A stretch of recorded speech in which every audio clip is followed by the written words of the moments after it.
యావత్ భారతదేశం కాలినడకతో తిరిగినటువంటి చంద్రశేఖరేంద్ర సరస్వతి స్వామివారు నడిచే దేవుడైన మహాపురుషుడు రామేశ్వరం వెళ్ళవలసి వస్తే సముద్రం నుంచి వెళ్ళవలసి వచ్చింది. అప్పుడు బ్రిటిష్ గవర్నమెంట్.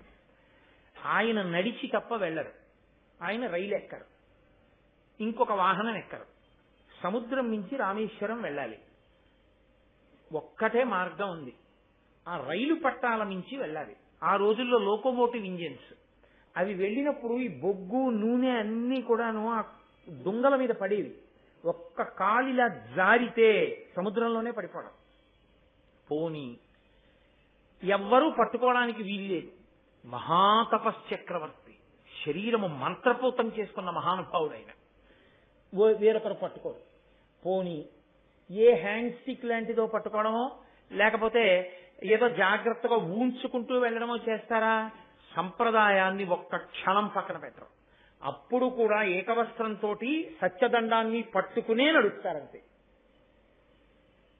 కింద నుంచి సముద్రపు హోరు కెరటాలు అంతెత్తున లేచి ఆ తరంగముల బిందువులు ఆ నీటి తుంపర్లో కొడుతూ ఉంటే ఈ చివరి నుంచి ఆ చివరి వరకు రైల్వే బ్రిడ్జ్ మీద నడిచెళ్ళాలి, స్లీపర్స్ మీద కాళ్ళు వేస్తూ.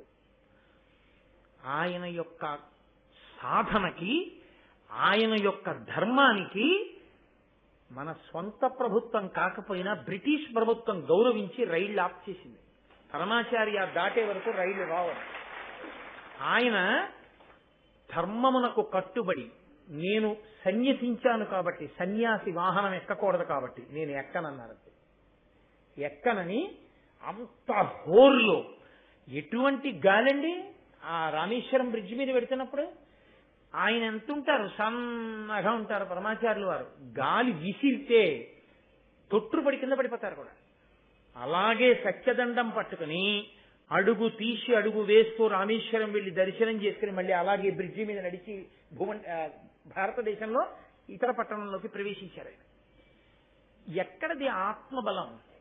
96 సంవత్సరముల వయస్సులో తోపుడు రిక్షా పట్టుకుని నడిచి వెళ్లి ఇళ్లల్లోకి వచ్చి పడుకోను అని చెప్పి ఒక దేవాలయం ముందు ఉన్నటువంటి 4 నాపరాళ్ల మీద పడుకుని నిద్రపోయారు తప్ప ఆయన 96 ఏళ్ల వయస్సు వచ్చింది, నేనేం పడుకోగలను, ఫోన్లేదు అని చెప్పేసి పిలిచారు కదా అని వీరొక ఇంటికి వెళ్లి ఇంట్లో ఆయన పడుకోలేదు.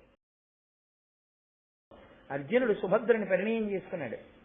తిన్నగా వెళ్ళాల లోపలికి. అక్కడ ద్రౌపదీదేవి ఉంటుంది. నువ్వు వెడుతూనే ముందు నమస్కారం చెయ్యి, నీకు అక్కగారు ఆవిడ. ముందు ఆవిడ ఆశీర్వచనం పుచ్చుకో. నాతో కలిసి నువ్వు వస్తుండగా చూసి ఆవిడ మనసు కుందకూడదని చెప్పాడు అర్జునుడు. ఎక్కడైనా అంతే, ఆవిడ మాట్లాడితే అలా ఉంటుంది. 5 పతులు తన మాట కాదనలేనంత గౌరవాన్ని తెచ్చుకుంది. ఆవిడ శాసించలేదు, భయపెట్టలేదు.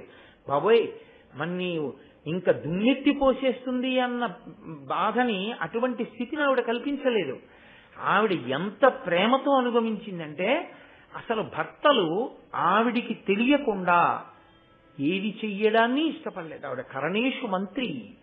కురుక్షేత్ర సంగ్రామం దగ్గర నుంచి ద్రౌపదీదేవి యొక్క ప్రమేయం లేకుండా జరిగినవి లేవు మహాభారతంలో. అంతటి గాంభీర్యమైన వ్యక్తిత్వం ఆవిడది. బేలతనం మీకు ఆవిడలో ఎక్కడా కనపడదు. ఆవిడ గాంభీర్యం వేరు, ఆవిడ నిండుతనం వేరు, ఆవిడ ఆలోచన సరళి వేరు, ఆవిడ యొక్క జీవన విధానం వేరు. అంత గొప్ప తల్లి ద్రౌపదీదేవి. ఆవిడ్ని ఇక్కడ కాదు కానీ అరణ్య పర్వంలో వీళ్ళందరూ అరణ్యవాసానికి వెళ్ళినప్పుడు సత్యభామ వచ్చింది ఒకసారి కృష్ణుడితో కలిసి. వచ్చి లోపలికి వెళ్లి ద్రౌపదీదేవిని ఒక ప్రశ్న వేసింది. నా భర్త కృష్ణ పరమాత్మని కొంగున కట్టి పడేసుకుందామని ప్రయత్నించాను. 16,000 మంది గోపికలు, ఇంకో 7 భార్యలతోటి ఉండడంలో ఆయన ఎన్నడూ నా మాట విని నాకే కట్టుబడినట్టుగా కనపడలేదు. ఒక్క భర్తనే వశం చేసుకోలేకపోయాను. 5 భర్తలు నీకు వశవర్తులయ్యేటట్టు మందు ఏం పెట్టావు నాకు చెప్పు అని అడిగింది. యథార్థంగా ఇది జరిగిందండి. మీరు భారతం చదవండి, నేను అబద్ధం చెప్పానేమో. ఏ మందు పెట్టావు, లేకపోతే ఏదైనా తైలమర్దనం చేశావా అని అడిగింది. అటువంటి దుష్టాలవాట్లు కూడా ఉన్నాయి లోకంలో కొన్ని చోట్ల. బట్ ఆ తైలాన్ని తల మీద పెడితే వాళ్ళు అటువంటి ఆనుకూల్యతని పొందుతారు. అదొక రకమైనటువంటి ప్రయోగం చేసేవాళ్ళు ఉన్నారు లోకంలో. అది ఏం చేశావని అడిగింది. అంటే ఆవిడంది, అమ్మా మందులు మాకులు తైలాలు పెడితే భర్త అనుకూలుడవడం మాట దేవుడెరుగు, ఆయన ప్రాణాలకే ముప్పు వస్తుంది. అటువంటి తప్పుడు పని చేయకూడదు. నేను ఎన్నడూ అసలు భర్తలకి ఇటువంటి మందులు మాకులు తైలాలు ఇలాంటి పనులు నేను చేయలేదు. నేను నా భర్తల పట్ల ఎంత ప్రేమతో ప్రవర్తించానో, నా భర్త నాకు ఎందుకు అనుకూలుడిగా ఉంటాడో నేను ఒకసారి చెప్తాను, నువ్వు విను అని ఆవిడ చెప్పింది. నన్ను మీరు మన్నిస్తే మీకైతే అనుభవంలో లేకపోవచ్చు, కానీ నేను పైకి చెప్పకూడదు, బాగుండదు. ఎందుకంటే ఒక డాక్టర్ని నమ్మి రోగం ఎలా చెప్పుకుంటారో అలా వీడు పెద్ద మనిషి అని నన్ను నమ్మి, నన్ను ఒక తండ్రిగా భావించి, ఒక అన్నగారిగా భావించుకుని ఎందరో ఇంటికొచ్చి వాళ్ళ కష్ట సుఖాలు నాకు చెప్పుకుంటూ ఉంటారు. కొన్ని వచ్చిన ఉత్తరాలు కేవలం నా భార్య చదవగానే తర్వాత పొరపాటున మా పిల్లలైనా చదువుతారేమో అని వెంటనే చింపేస్తాను. అంత నమ్మి వాళ్ళు వాళ్ళ కష్టాన్ని నోటితో చెప్పుకోలేక కాగితం మీద రాసి పట్టుకొచ్చి ఇచ్చి, మీరు చదవండి రేపు వస్తాం మాకు ఈ బాధలు ఉన్నాయని చెప్తుంటారు. చాలా మంది చిన్న చిన్న కారణాలకి అనవసరంగా పెళ్ళైన కొత్తల్లో భేషజాలకు పోయి భర్తలకి దూరం అయిపోయి ఒక 7 ఏళ్ళో 8 ఏళ్ళో పోయిన తర్వాత జీవితంలో తాము ఎంత తప్పు చేశామో తెలుసుకుని కుమిలిపోతున్న వాళ్ళు ఎంతమందో తెలుసు నాకు. నేను ఈ మాట అబద్ధం చెప్పట్లేదు, పరమ పవిత్రమైన వేదిక మీద కూర్చుని చెప్తున్నాను. మహాభారతంలో ద్రౌపదీదేవి యొక్క వ్యక్తిత్వాన్ని చదివితే అసలు ఒక ఆడది ఎలా బ్రతకాలో అర్థమవుతుంది. ఒక భార్యతో భర్త ఎంత గౌరవంగా ప్రవర్తించాలో ద్రౌపదీదేవితో పాండవులు ప్రవర్తించిన తీరు బట్టి తెలుస్తుంది. అందుకని నన్నయ్య గారు ఈ మాట ఉత్తినే అనలేదు. వాళ్ళు దాంపత్య జీవనం ప్రారంభం చెయ్యగానే ఆవిడికి కితాబ్ వచ్చిందంతే. ఆవిడ పాండవుల ఐశ్వర్యమునకు కారణభూతురాలవుతోంది. ఎటువంటి ఐశ్వర్యం? 4 సముద్రాల మధ్యలో ఉన్నటువంటి భూమికంతటికి వాళ్ళు పరిపాలకులు కాగలిగినటువంటి ఐశ్వర్యమునకు ఆవిడ హేతువు కాబోతోంది. కేవలము భర్తల్ని అనుగమించడం కాదు, అత్తగారెంత ప్రీతి చెందిందో తెలుసా అండి ద్రౌపదీదేవితో. ఆవిడంది ఒక రోజున, కోడలి ఉత్తమ గుణములకెంతయు సంతుష్ట చిత్తయ్యి కుంతిదేవి లలితాంగి హరియందు లక్ష్మిని మరి చంద్రునందు రోహిణి ఇంద్రునందు శిచిని అవ్వశిష్టమునీంద్రునందరుంధతీయిన్ పోలి సుందరి నీ పతులందు ప్రీతి ప్రతిభక్తి యొప్ప అపత్యంబు పడయుము గురు వృద్ధ బాంధవాతుర వశిష్ట జనుల అతిథి జనుల సతతంబు పూజింపు అన్నదానమున ధరామరీంద్రవరులదను అఖిల వసుమతీ ప్రజకెల్ల కరుణ కలుగమమ్మ కమలనేత్ర. ఆవిడంది, అమ్మా నీ ఉత్తమమైనటువంటి గుణములకు నేను ఎంతో సంతసిల్లానమ్మా ద్రౌపది. సంతుష్ట చిత్తయైనటువంటి కుంతి, ఓ లలితాంగి, లక్ష్మి విష్ణువుతో ఎలా కలిసి ఉంటుందో, రోహిణి చంద్రుడితో ఎలా కలిసి ఉంటుందో, శచీదేవి ఇంద్రుడితో ఎలా కలిసి ఉంటుందో, అరుంధతి వశిష్ఠునితో ఎలా కలిసి ఉంటుందో, ఆ దాంపత్యము నిత్యస్మరణీయం ఎలా అయిందో, అలా నువ్వు నీ భర్తలతో సంతోషంగా చక్కగా కాలాన్ని గడిపి నీ భర్తల యొక్క ప్రీతి చేత నువ్వు చక్కటి సంతానాన్ని కను. నువ్వు వచ్చినటువంటి అతిథి జనులకు బ్రాహ్మణులకు నిరంతరము చక్కగా అన్నం పెడుతూ ఉండు. అలాగే ఈ లోకంలో నిర్భాగ్యులైనటువంటి వారు ఎవరున్నా వాళ్ళందరినీ ఆదుకుంటూ ఉండు. అమ్మా ఇంటి గౌరవాన్ని నువ్వు నిలబెడతావు అని నాకు పరిపూర్ణమైన నమ్మకం కలిగింది అని ఎంతో సంతోషపడింది. ఇప్పుడు ఆ కుంతిదేవి అంటుంది, పూని పరాక్రమం బెసగ భూతలనాథుల నూర్చి వీరులై ఈ నవఖండ మండిత మహీతల మీలుచు నీ పతుల్ పయోజానన రాజసూయమకమాదిగా అధ్వరపంక్తి సేయుచో మానుగ పత్ని వీవగుము మనిత ధర్మ విధాన యుక్తితోన్. నీ భర్తలు అఖండమైనటువంటి సామ్రాజ్య లక్ష్మిని సంపాదించుకుని వాళ్ళు మహారాజులై చక్రవర్తులై ఉండగా నీవు మహారాజ్ఞివై, నీ భర్త రాజసూయాగం చేస్తుంటే అశ్వమేధయాగం చేస్తుంటే పత్ని స్థానంలో నువ్వు కూర్చో. కుంతీదేవి శాసించింది. అందుకే మిగిలిన భార్యలున్నా రాజసూయము మొదలైనటువంటి యాగములను నిర్వహించినప్పుడు ధర్మరాజు గారి పక్కన పట్టమహిషి స్థానంలో కూర్చున్నది కేవలముగా ద్రౌపదీదేవి మాత్రమే. ఆవిడ జీవితంలో అన్ని కష్టాలు పడింది. అంత ఆకాశం అంత ఎత్తుకెళ్ళింది, పాతాళం అంత కిందకి పడిపోయింది.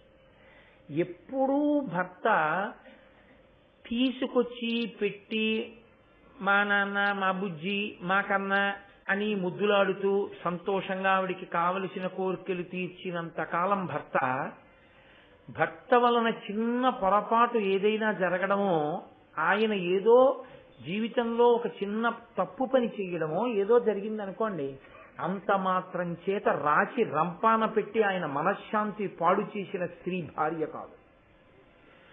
శాస్త్రమనందు భార్య శాంతి స్థానము.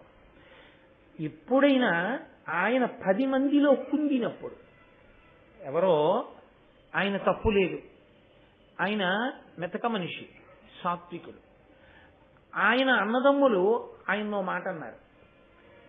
ఆయన అన్నదమ్ములు ఒక మాట అన్నప్పుడు మీరు ఎందుకు బెంగ పెట్టుకుంటారు? మీరు సత్ప్రవర్తనతోనేగా ఉన్నారు, మీరేం బెంగ పెట్టుకోకండి, మీరు ఈశ్వరుడికి జవాబుదారి, మీరు సంతోషంగా ఉండండి అన్నది భార్య. అంతేకాని రాచి రంపాన పెట్టి మీరు ఇలా ఉంటారు మెతకగా, అందుకే మీ అన్నదమ్ములు అలా ఉంటారు, మీరు తిరగబడి ఎందుకనరు, మీరు వెళ్ళి దెబ్బలాడండి అని రెచ్చగొట్టి ఆయన శాంతి పాడు చేసినది భార్యాస్థానంలో కూర్చోవడానికి అర్హురాలు కాదు. నేను మీకు ఒక యథార్థం మనవి చేస్తున్నాను. ఎంత డస్సిపోనివ్వండి భర్త, ఆయన శాంతి పొందేది దేనికి అంటే భార్య చిరునవ్వుకే శాంతి పొందుతాడు.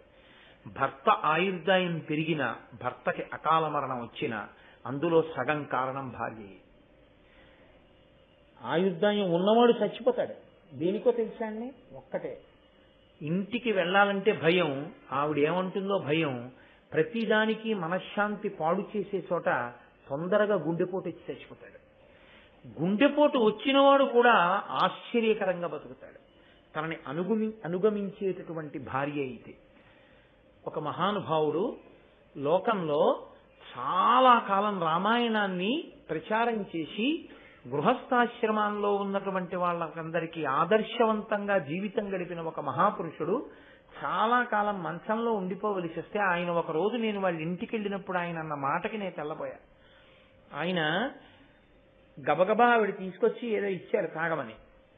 ఆయన అన్నారు, ఇప్పుడు వద్దులేవే, తర్వాత తాగుతానన్నారు. అలా అనకండి, ఒక్క 4 గుటకలు గోరువెచ్చగా ఇచ్చాను, తాగేయండి, తాగేసి వెళ్ళి కూర్చుని మాట్లాడండి. మీరు వెళ్ళి మాట్లాడడం మొదలెడితే ఇంకా రామాయణం భాగవతం ఏదో మాట్లాడతారు, నీరస పడిపోతారు, తాగేసి వెళ్ళిపోండి, చల్లార పెట్టే తెచ్చానండి. నేను అక్కడే ఉన్నాను. ఆయన ఏమన్నారో తెలుసా అండి? 5 ఏళ్ల క్రితం చచ్చిపోదునే, మీ వల్లే బ్రతుకుతున్నాను, ఇంకో 10 ఏళ్లు బ్రతుకుతానని.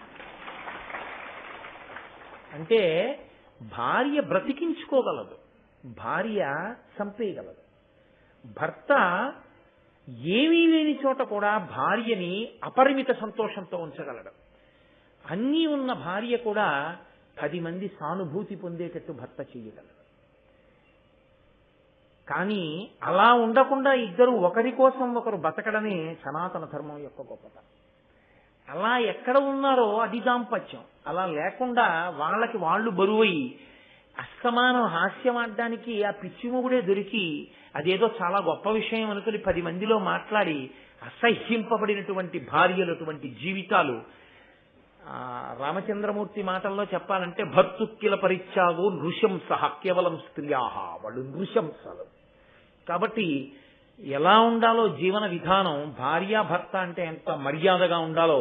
నాతో ఒకప్పుడు ఒక ఆయన అన్నాడు, ఏమయ్యా జీవితంలో కలెక్టర్ కాలేకపోవచ్చు, ఎస్పీ కాలేకపోవచ్చు, కానీ చచ్చిపోయిన తర్వాత 3 తరాల తర్వాత కూడా బలానా వాళ్ళిద్దరిలా బతకండ్రా అని చెప్పించుకోవడానికి, దాంపత్యంలో ప్రేమగా బతకడానికి వేరొక అర్హత అక్కర్లా. భర్తగా ఎలా బతకాలో, నీకు భార్యగా ఎలా బతకాలో ఆవిడికి తెలిస్తే చాలయ్యా అన్నది. నేను నిజంగా తెల్లబోయాను ఆ మాటకి. అద్భుతంగా రా ఈ మాట.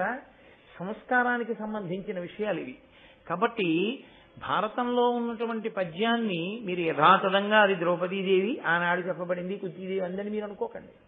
అది ఎప్పటికీ అన్వయం అవుతుంది, అది ఇతిహాసం అంతే తప్ప ఏదో వేళాపాళా లేక కారణం లేకుండా వ్యాస భగవానుడు ఇచ్చాడని మీరు అనుకోకండి. కాబట్టి అమ్మా, అతిథిజనులను పూజించు, నువ్వు మహారాజ్ఞివై యాగముల యందు కూర్చుని చక్కగా అటువంటి అదృష్టాన్ని పొందు అని కుంతీదేవి అని ఆవిడ్ని ఆశీర్వచనం చేస్తే ఎంతో సంతోషించింది. ఇందీవరలోచన చాలా ఆనందంగా ఉన్నారు. వాళ్ళు ఆనందంగా ఉన్నారని విన్నవాడు వాడు ఉన్నాడు, వీడు ఏడుస్తున్నాడు. అంతే వ్యక్తిత్వాలు. మనసు సుసంపన్నం కానప్పుడు ఏడుపు మిగులుతుంది. నాకు ఒక స్నేహితుడు ఉండేవాడు, ఆ గోపి అని అందరికీ తెలుసు. ఎవరింట్లో పెళ్లి కుదిరిందని చెప్పినా వీడి కూతురికే పెళ్లి కుదిరిపోయినట్టు సంతోషపడిపోతుండేవాడు. ఆ కోటేశ్వరారు మీకు తెలుసా, మన వాళ్ళల్లో ఫలానా వాడి కూతురికి పెళ్లి కుదిరిపోయిందండి, పోన్లేండి గట్టుడు పడిపోయాడు, అదృష్టవంతుడు. ఎంత పొంగిపోయేవాడో. అతని పొంగి అతన్ని ఏం చేసిందో తెలుసా అండి, ముగ్గురు కూతుళ్లే ఇంటికొచ్చి సంబంధాలు అడిగి చాలా చక్కటి అల్లుళ్ళు వచ్చి ముగ్గురు కూతుళ్ళకి అంతరంగరంగ వైభవంగానే పెళ్ళైపోయింది. అతని సుసంపన్నమైన మనసు అతనికి అటువంటి అల్లుళ్ళని తెచ్చిపెట్టింది. ఎవరికి ఏ అభ్యున్నతి కలిగిందన్నా అలోమని నువ్వు ఏడుస్తుంటే నీ ఇంటి విషయం ఎవ్వరికీ తెలియకూడదు. వీధిలో ఉన్న విషయాలన్నీ నువ్వు కనుక్కుని వీధిలో చెప్తుండాలి. ఎందుకు ఆ దుర్మార్గపు ఆలోచన నీకు, ఎందుకు ఆ సంకుచితత్వం? ఇది చాలా మంది దగ్గర ఉంటుంది. కానీ అక్కడ పాండవులు సంతోషంగా ఉన్నారు. చచ్చిపోయారనుకున్నాను, బతికుండడం కాదు, ద్రౌపదీదేవిని వివాహం చేసుకుని అరజీవాడి ఏడుపు. నేను ఏ ధనస్సు ఎక్కువ పెట్టలేకపోయానో ఆ ధనస్సు ఎక్కువ పెట్టినవాడు, మమ్మల్ని చావగొట్టినవాడు, కర్ణుడిని ఓడించినవాడు, శల్యుడిని ఓడించినవాడు మమ్మల్ని అన్ని దెబ్బలు కొడితే మేము మనల్ని గుర్తుపట్టలేకపోయాం. గుర్తుపట్టడానికి నీకు ప్రచోదనం ఏది? అక్కడే ఉన్న కృష్ణుడు గుర్తుపట్టాడు, నువ్వెందుకు గుర్తుపట్టతావు? గుర్తుపట్టలేవు నువ్వు.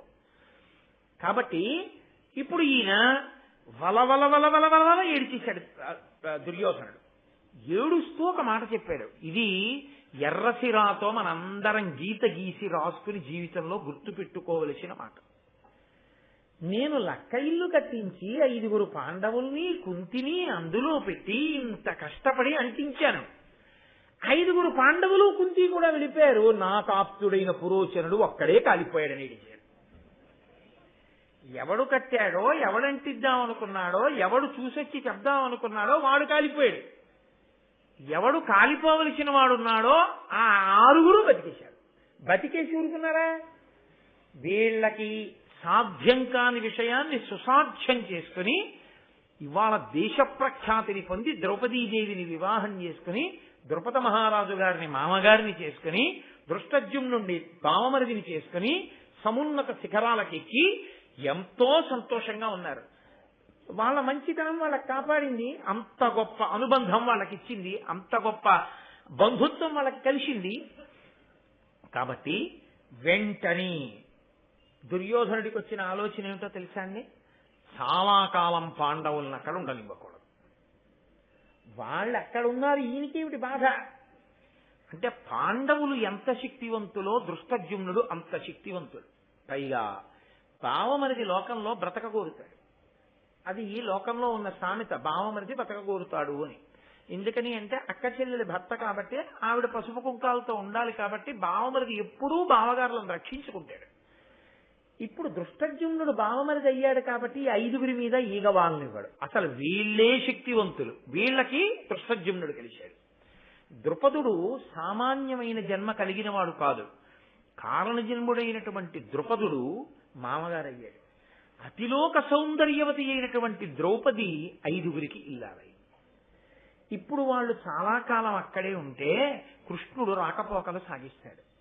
రాకపోకలు సాగిస్తే ఏమవుతుంటుందంటే, పాపం వీళ్ళు నిజంగా ఎంత రాజ్యవైభవంతో ఉండాలి, ధర్మరాజు గారిని యమరాజ్య పట్టాభిషేకం చేశారు కదా, హాయిగా రాజ్యం ఏలుతూ భార్యతో సంతోషంగా ఉండవలసిన వాళ్ళు వీళ్ళ కర్మ మామగారి ఇంట్లో ఉండడం. ఇంత బలం ఉండి ఆ ధృతరాష్ట్రుడు ఎలా బరి తెగించాడో అలా వీళ్ళు తెగించుంటే నిలబడగలడా ధృతరాష్ట్రుడు? వీళ్ళ సౌశీల్యం వల్ల కదా వీళ్ళు ఇలా ఉన్నారు అంటారు.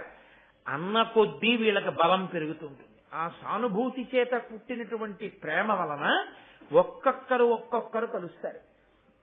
బలరామకృష్ణులు అటు పక్కన చేరిపోయారు. ఇప్పటికే దైవాంశ సంభూతుడైనటువంటి కృష్ణుడు లేదా దైవమే అవతారమును దాల్చిన కృష్ణుడు, బలరాముడు, యాదవ, వృష్ణి, భోజ, ఛేది ఈ రాజులు వీళ్ళందరూ కూడా అటు పక్కన చేరిపోతే మనం అలా ఎంతకీ రాజ్యం ఇవ్వకుండా కూర్చుంటే ఏదో ఒక రోజున వాడు ఎలాగో ఇవ్వడు, పదండి యుద్ధానికి వెడదామని ఎవరో ఒకళ్ళు ప్రేరేపిస్తే వాళ్ళు యుద్ధానికి వస్తే మొదటికి మోసం వస్తుంది.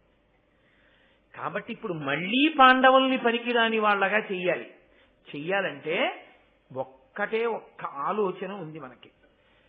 వీళ్ళని విడదీసేయాలి వేధోపాయంతో. వీళ్ళెవ్వరూ ఒకళ్ళతో ఒకళ్ళు కలిసి ఉండకుండా చేసేయాలి. ఎక్కడో ఉంటాడండి ఒక్కడు, అటువంటి ఏడుపు కొట్టువాడు ఎంత అసూయాగ్రస్తుడో చూడండి. ఆయన అసూయ పడడానికి హేతువు కాని విషయం లోకంలో ఇంకోట్లేదు. ఆయన సంతోషంగా ఉండాలంటే ఏమిటో తెలుసా అండి? వాళ్ళ ఆవిడ కన్నా ఊళ్ళో వాళ్ళ భార్యలందరూ అసహ్యంగా ఉండాలి. ఆయన ఇంట్లో ఉన్న కుర్చీ కన్నా గొప్ప కుర్చీ రాజ్యంలో ఎవరింట్లో ఉండకూడదు. నేను యథార్థం చెప్తున్నాను. అసూయ అన్నది ఉండిపోయింది అనుకోండి. మా ఇంట్లో ఉన్న కుర్చీ కన్నా మీ ఇంట్లో కుర్చీ మంచిది బాగుంటే చాలు. నా అసూయకి అది చాలు. వాడి ఇంట్లో కుర్చీ ఉండడం, నేను కట్టుకున్న పంచె కన్నా మీరు కట్టుకున్న పంచె బాగుంటే చాలు. నా అసూయ పెళ్ళుబుకుతుంది. కాబట్టి ఇప్పుడు దుర్యోధనుడి కన్నా మిగిలిన వాళ్ళందరూ చేతకాని వాళ్ళైపోతే ఆయన తృప్తిగా ఉంటాడు. ఈశ్వర సృష్టి ఎందో అది సాధ్యమా? అయినా నీకు ఏ మంచి గుణం ఉందని, ఏ ఈశ్వరానుగ్రహం ఉందని, ఏ తపశ్శక్తి ఉందని, ఏ ధర్మం ఉందని నీ ఎందు ఈశ్వరానుగ్రహం ప్రసరిస్తుంది? నీకేది ధర్మం, నీకేది ఈశ్వరుని ఎందు భక్తి, ఎందుకుంటుంది భగవంతుడి యొక్క అనుగ్రహం? కావాలనుకున్నవాడి ఇలా కాదుగా ఉండవలసింది. పాండవులు ఎందుకు బ్రతికారో తెలుసుకున్నవాడివైతే నువ్వు అలా ఉండాలి. నువ్వు అలా ఉండకుండా పాండవుల్లో ఉండాలంటే ఎలా కుదురుతుంది? కుదరదు. అన్నం తిన్నవాడు సంతోషంగా హాయిగా కూర్చొని నవ్వుతూ హాయిగా సోఫాలో కూర్చొని మాట్లాడుతుంటాడు. నువ్వు అలా మాట్లాడాలంటే నువ్వు అన్నం తినాలి. అమ్మ మీద అలకొచ్చి నువ్వు అన్నం తినడం మానేస్తే ఆయన కూర్చొని సంతోషంగా ఉన్నట్టు నువ్వెలా ఉంటావు? నువ్వు అలా ఉండడం కుదరదు. దుర్యోధనుడి మనస్తత్వంలో ఉన్న పెద్ద ఇబ్బంది అంతా అక్కడే ఉంటుంది. ఇది కేవలం దుర్యోధనుని ఎందే కాదు, చాలా మంది ఎందు ఇదే లక్షణం ఉంటుంది. ఎప్పుడూ ఏదో ఒక కారణానికి అలా అసూయాగ్రస్తమై వాళ్ళు వృద్ధిలోకి రావడమా అని అలా ఏడుస్తూనే ఉంటారు ఎవరో ఒకళ్ళ మీద. అది మంచి పద్ధతి కాదు, భారతం మనకి నేర్పుతోంది.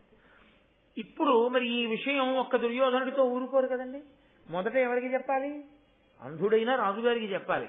అందుకని ధృతరాష్ట్రుడికి వచ్చి చెప్పారు. వెంటనే ధృతరాష్ట్రుడు ఏమన్నాడో తెలుసా? ఆయన అన్నాడు, యజ్ఞసేను కూతు అభిజాత ఆతని యజ్ఞవేది నుదిత అయినదా అని అనగా విధి వివాహమయి పాండునందనుల్ మిగుల మిత్రబల సమృద్ధులైరి. ఆవిడ ఆ ద్రౌపదీదేవి యజ్ఞసేను కూతునభిజాతనాతని యజ్ఞవేది నుదిత అయినదాని అనఘ విధి వివాహమయి పాండునందనుల్ మిగుల మిత్రబల సమృద్ధులైరి. ఆయన అన్నాడు, ఆవిడ యాజ్ఞసేని, యజ్ఞగుండము నుండి పుట్టింది, కారణజన్మురాలు, అయోనిజ. యజ్ఞగుండము నుండి ఆవిర్భవించినటువంటి తల్లి అయోనిజ. అటువంటి అయోనిజ అయినటువంటి ద్రౌపదీదేవి పాండవులకు భార్య అయింది. అది కూడా శాస్త్రసమ్మతంగా, విధి విధానంగా, ధార్మికంగా, సశాస్త్రీయంగా వివాహమైంది. కాబట్టి ఈవిడ ఇప్పుడు పాండవులు విశేషమైనటువంటి బంధువుల యొక్క బలాన్ని పొందారు. ఇంతమంది బంధువులు కలిసి వస్తారు పాండవులకి. ఎంత అదృష్టం, చాలా గొప్ప విషయం కదూ అని అన్నాడు.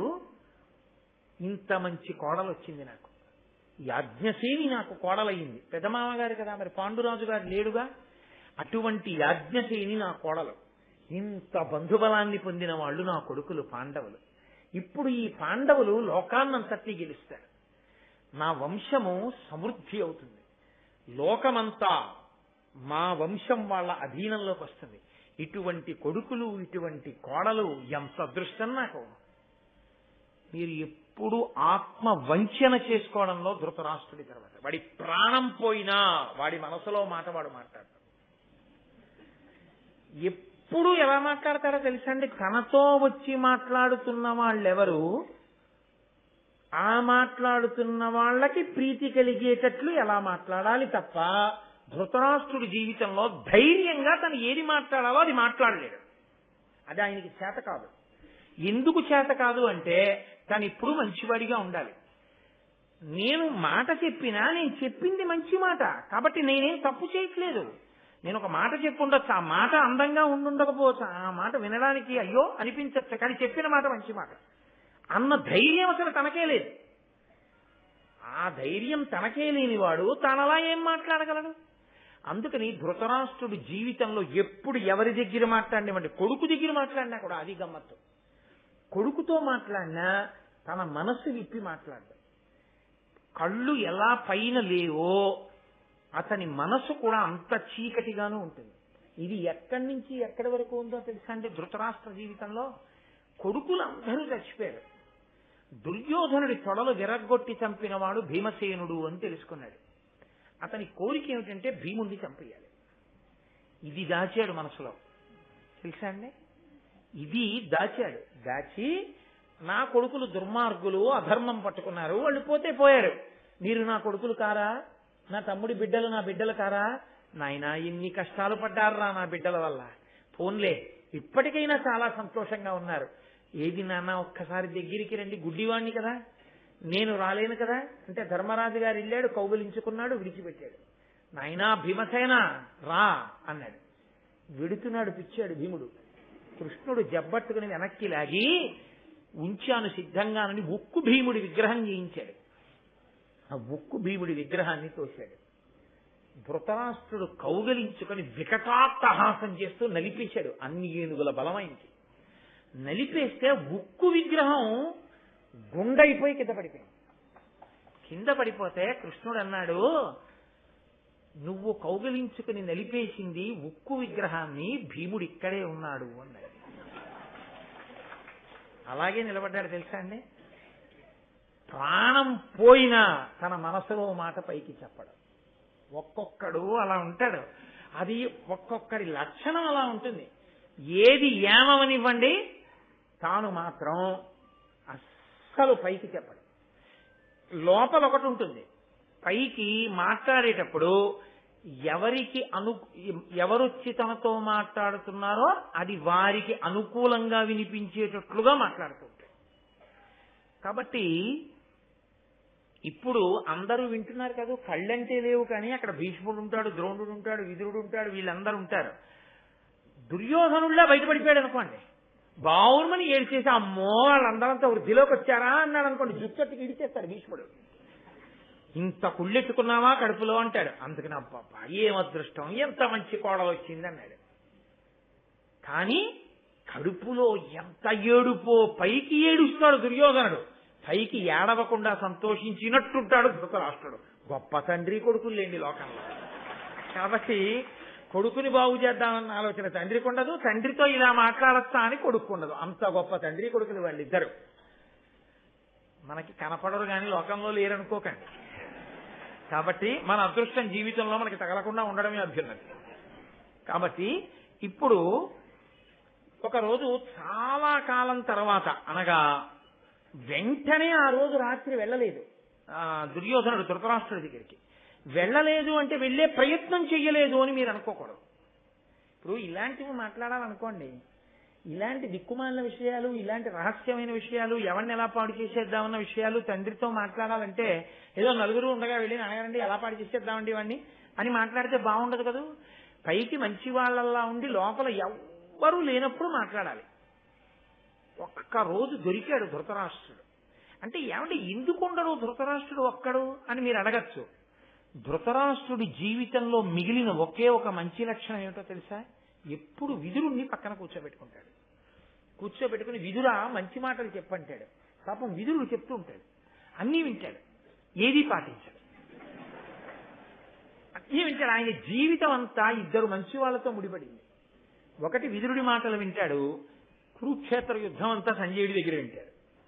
అందుకే ఎవరు శంఖం ఊదారు, ఎవరు కత్తెత్తుకున్నారు దగ్గర నుంచి విన్నాడు. భగవద్గీత ప్రారంభ శ్లోకం అదే కదండి. కాబట్టి ఈ కారణానికే ఈ సత్సంగం, సత్పురుష సాంగత్యము చేతనే కన్నులిచ్చి, లేని కన్నుల బదులు కన్నులిచ్చి కృష్ణ పరమాత్మ తన విశ్వరూప దర్శనం చూపించాడు. ఒక సత్పురుషుడితో స్నేహం ఉంది నీకు, అది చాలు నిన్ను గౌరవించడానికి అన్నాడు.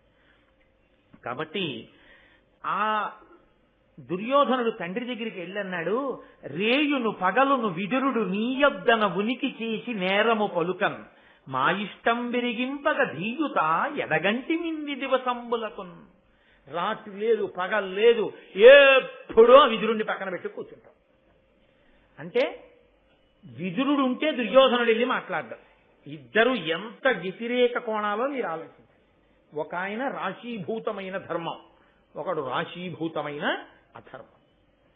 కాబట్టి అన్నాడు, ఎప్పుడు విదురుడు ఉంటాడు నీ పక్కన, రాత్రి లేదు పగలలేదు. చూడండి, మన వాళ్ళు ఎప్పుడైనా ఏదైనా చాలా విసుగొచ్చింది అనుకోండి, ఏది ఎన్నాళ్ళ నుంచి చూస్తున్నాడు, దొరికితే కదా, రాత్రి లేదు పగలలేదు, ఎప్పుడు ఇలా హడావిడే, నీకు ఇంకెప్పుడు వచ్చి మాట్లాడాలి నీతో అంటారు. అలా రాత్రి పగల విదురుని నెట్టు కూర్చుంటావు, ఎప్పుడు మాట్లాడడం మేము మీతో వచ్చి మాట్లాడాలని ఎప్పటి నుంచో చూస్తున్నాం. మేము మాట్లాడదామంటే ఏదో ముళ్ళ మీద కూర్చున్నట్టు వింటావు. సరే చూద్దాం చూద్దాం చూద్దాం అని.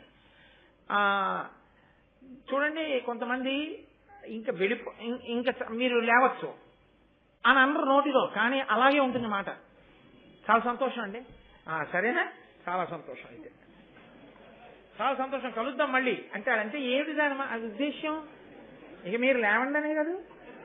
అలా ఉంటావు, నాతో ముళ్ళ మీద కూర్చున్నట్టు ఉంటావు, నా మాట వినవు. విదురుడి మాటలు మాత్రం ఎంత సంతోషం, అలా వింటూనే ఉంటాం. ఏమిటో తెలుసా అండి, కడుపు అంట. మంచి మాటలు ఎందుకు వింటావు? ఈయన ఎలాగో వినడం, వాడు ఎలాగో మారడం, కనీసం వింటాడు, అది కూడా వినద్దంటాడు. బాధల్లా ఏంటంటే విని విని విని మేము మారిపోతే అది ఆయన బెంగ. కాబట్టి కొడుకు తండ్రికి నీతి నేర్పుతున్నాడు. ఇది లోకంలో చాలా విచిత్రంగా ఉంటుంది తెలుసా అండి. గురువుగారు నమస్కారం అండి అంటారు, గురువుగారు మీరు మాకు అన్నీ చెప్పాలండి అంటారు, కాళ్ళకి దండం పెడతారు. ఇది ఇలా చేద్దామండి అని ఏదో చిన్న విషయం, చాలా చిన్న విషయం, గురువుగారు మీకు తెలియదు, అలా కాదు, మేము చెప్పినట్టు చేద్దాం. గురువు బరువు అంటే వెంటనే సంస్కారం బయటకు వచ్చేస్తుంది. వాడు నిజంగా శిష్యుడో కాదో అప్పుడే తెలిసిపోయింది. కాబట్టి ఆయన అన్నాడు, నువ్వు ఎప్పుడు విదురుడి మాటలు వింటావు, ఇదిగో ఇప్పుడు ఇవాళ వచ్చాను, నేను కొన్ని మాటలు చెప్తాను వినండి అని ఆయనతో మాట్లాడుతూ, నేను నాన్నగారు విన్నాను, పాండవులు ద్రౌపదీదేవిని వివాహం చేసుకుని చాలా సంతోషంగా ఉన్నారు అని.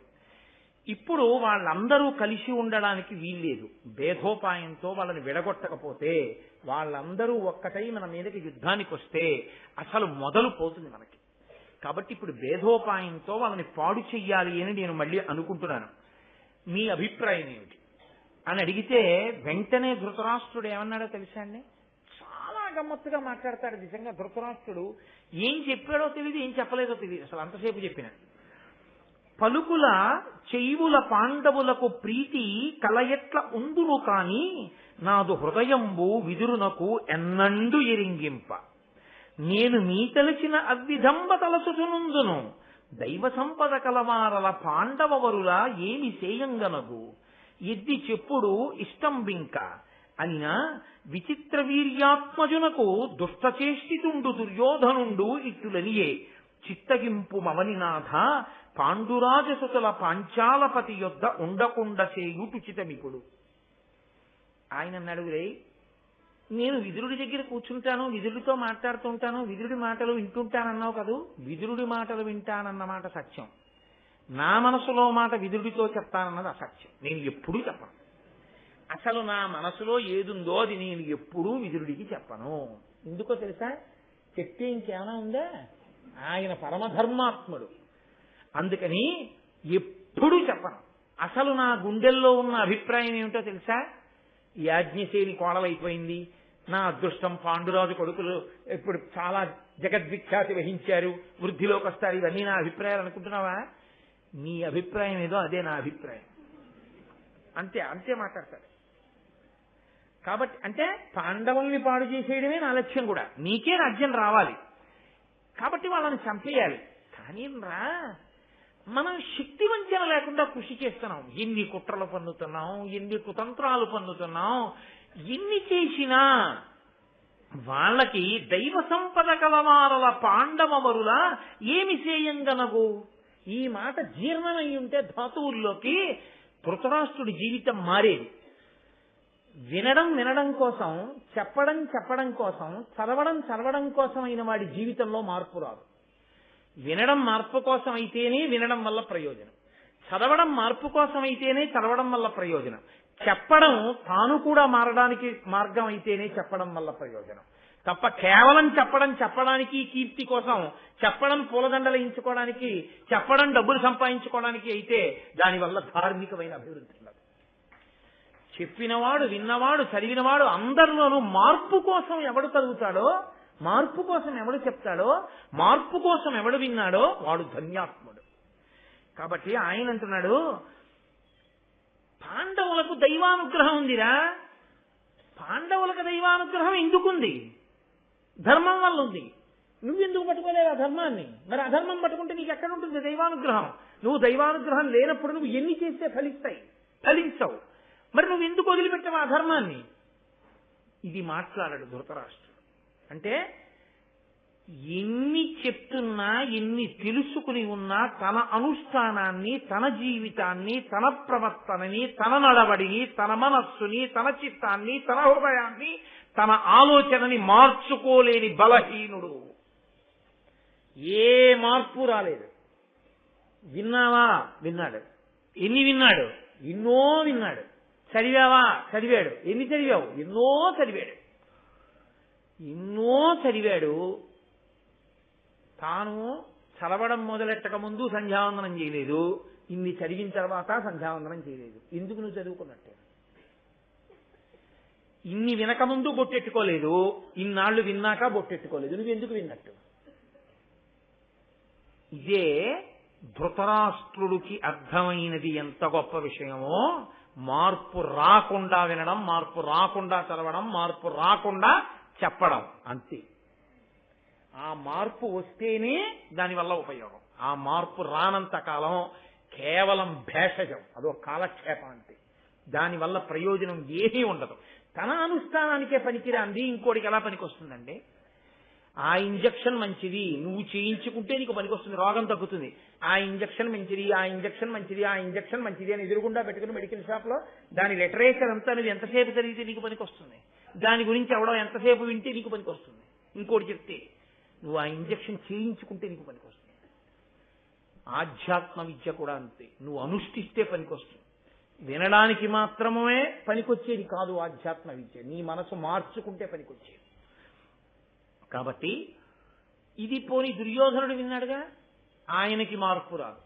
ఆయన అంటాడు, నాన్నగారండి అర్జునుడిని చంపేయడానికి ఏర్పాట్లు చేశారు, పెద్ద విషయం కాదు, కర్ణుడిని చంపేస్తాడు. ఎప్పుడూ ఇదే అతిశయం. ఏం విన్నాడు? ద్రౌపదీ స్వయంవరంలో బ్రాహ్మణ వేషంలో ఉన్నవాడు ధనస్సెక్కు పెట్టి మత్స్యయంత్రం కొట్టగానే ఇంతమంది కలిసి తిరగబడ్డారు. తిరగబడతారు ఇంతమందిని ఊహించకుండా ఉన్నవాడు తాను అర్జునుడు. ఆ అర్జునుడు ఉత్తర క్షణంలో ధనస్సు పట్టుకుని కర్ణుడితో సహా అంతమంది రాజుల్ని ఓడించి పంపించాడు. అప్పుడు గెలవలేకపోయాడుగా కర్ణుడు. ఏ వేషంలో ఉంటే అర్జునుడిని కొట్టాలంటే కొట్టగలగాలిగా బలం ఉంటే. మరి అప్పుడు కొట్టలేని వాడు తర్వాత అయినా అర్జునుడిని చంపుతాడని ఏమి నమ్మకం నీకు? దానికి అర్థం లేదు. హేతువుని విడిచిపెట్టి యథార్థాన్ని విడిచిపెట్టి జీవించడం, అవే గాలిలో మేడలు కట్టడం. కొంతమంది చూడండి, నువ్వేమవుతావు అని అడిగారు అనుకోండి, నేను ఐఏఎస్ అవుతానండి అంటాడు. నువ్వు రోజుకి ఎన్ని గంటలు చదువుతావు అని అడిగారు అనుకోండి, వచ్చే నెల నుంచి మొదలు పెడతానండి అంటాడు. అదే అలాగే ఉంటుంది అంతే. ఐఏఎస్ అవుదాం అనుకున్న వాళ్ళు ఐఏఎస్ అయిపోరు. ఐఏఎస్ అవడానికి చదువుకున్న వాళ్ళు ఐఏఎస్ అవుతారు. నీవు ధార్మికుడు కావాలి అనుకున్నవాడు ధార్మికుడు కాడు, ధర్మాన్ని అనుష్ఠించిన వాడు ధార్మికుడు అవుతాడు. అబ్దుల్ కలాం గారికి కీర్తి ఒక్క రాత్రి చదువుకుంటే రాలేదు, జీవితాంతం ఇప్పటికీ చదువుతూ ఇప్పటికీ చెప్పుకోవడం వల్ల అంతటి మహానుభావుడై అంత గొప్ప ఖ్యాతిని ఆయన తెచ్చుకోగలిగారు. పదవిలో ఉన్నా లేకపోయినా ఆయన గౌరవమే. అటువంటి స్థాయిని పొందాలి అంటే అది సామాన్యమైన విషయం కాదు. సర్వేపల్లి రాధాకృష్ణన్ గారు అంత వయస్సు వచ్చిన తరువాత కూడా పుస్తక భాండాగారంలోకి వెళ్ళి అలా పుస్తకాలు తీసి అలా చదువుకుంటూనే ఉండేవారు. అంత ప్రశాంతంగా అటువంటి జీవితాలు వాళ్ళు గడిపారు. అంత అందమైనటువంటి జీవితాల్లో అలా అనుష్ఠించగలిగారు. కారణం ఏమిటి అంటే పండిత సర్వేపల్లి రాధాకృష్ణన్ అన్న మాట ఎప్పుడో ఒక్కసారి చేసినటువంటి శ్రమ వలన వచ్చినది కాదు. ఎప్పుడో చేసినటువంటి ఒక్క చిన్న సాధితము అనబడేటటువంటి ఫిక్స్డ్ డిపాజిట్ మీద వచ్చే కీర్తి వడ్డీ కాదది. ఓ ఫిక్స్డ్ డిపాజిట్ చేస్తే వడ్డీ వచ్చేసినట్టు ఎప్పుడో ఎక్కడో ఒక్క పని చేసి దాని మీద వచ్చే కీర్తి వడ్డీతో బతుకుతున్న వాళ్ళు కారు. అది నిరంతర శ్రమ, ఊపిరి ఉన్నంత కాలం అంతే అకుంఠిత దీక్షతో వాళ్ళు అలా నిలబడగలరు. అలా నిలబడగలిగినటువంటి స్థైర్యం ఎవడు పెంచుకున్నాడో వాడు ఏదైనా కాగలడు. వాడికి అడ్డు లేదు. వాడు ఏదనుకున్నాడో అది వాడు కాగలడు. ఎందుకనంటే వాడు అలా శ్రమించగలడు. అసలు ఆ శ్రమించడం అన్నది నీకు చేత కాదు. నువ్వు తెల్లవారుజామున 4 గంటలకు లేవలేవు. నీ జీవితంలో నువ్వు ఎప్పుడు అసలు ప్రాయశ్చిత్తం లేకుండా ఒక్కసారి సంధ్యావందనం చేస్తావు. నీ జీవితంలో ఒక్కసారి సన్నీటి స్నానం ఈశ్వరుణ్ణి స్మరించి తల మీద నువ్వు నీళ్లు పోసుకుని నువ్వు స్నానం చేయలేవు. ఎందుకంటే నేను సన్నీళ్ళు స్నానం చేయలేను. అసలు ఏ పని చేద్దామన్నా సంకల్పాలు చాలా గొప్పగా ఉంటాయి. ఇంటి నిండా పుస్తకాలు ఉంటాయి, చదివిన పుస్తకాలు 4 ఉండవు. ఎందుకుండవు? ఎందుకు చదవు నువ్వు? ఏమిటి కష్టం? ఎందుకు చెయ్యవు సంధ్యావందనం? ఎందుకు చెయ్యవు 1 గంట సేపు పూజ? ఎందుకు దేవాలయానికి వెళ్ళి ప్రదక్షిణం చేయలేవు? ఎందుకు ఎక్కువ మాట్లాడకుండా ఉండలేవు? ఎందుకు నీ మాట మాట్లాడితే గాంభీర్యంతో ఉండేటట్టు ఉండలేవు? ఎందుకు నువ్వు నమ్మింది ధైర్యంగా సభలో చెప్పలేవు? అలాంటి గుణములను పొందాలంటే అది తేలికైన విషయం కాదు. ఏవి ఒక్క రాత్రిలో సంభవాలు కావు. ఏ మహాపురుషుడి జీవితము కూడా ఒక్క రాత్రిలో మహాపురుషుడైపోయిన వాడు కాడు. మీరు ఒక్కటే గుర్తుపెట్టుకోవాలి. యావత్ భారతదేశం కాలినడకతో తిరిగినటువంటి చంద్రశేఖరేంద్ర సరస్వతి స్వామివారు నడిచే దేవుడైన మహాపురుషుడు రామేశ్వరం వెళ్ళవలసి వస్తే సముద్రం నుంచి వెళ్ళవలసి వచ్చినప్పుడు బ్రిటిష్ గవర్నమెంట్ ఆయన నడిచి తప్ప వెళ్ళరు. ఆయన రైలు ఎక్కరు, ఇంకొక వాహనం ఎక్కరు. సముద్రం నుంచి రామేశ్వరం వెళ్ళాలి. ఒక్కటే మార్గం ఉంది, ఆ రైలు పట్టాల నుంచి వెళ్ళాలి. ఆ రోజుల్లో లోకోమోటివ్ ఇంజిన్స్ అవి వెళ్ళినప్పుడు ఈ బొగ్గు నూనె అన్నీ కూడాను ఆ దుంగల మీద పడేవి. ఒక్క కాలిలా జారితే సముద్రంలోనే పడిపోవడం. పోనీ ఎవ్వరూ పట్టుకోవడానికి వీల్లేదు.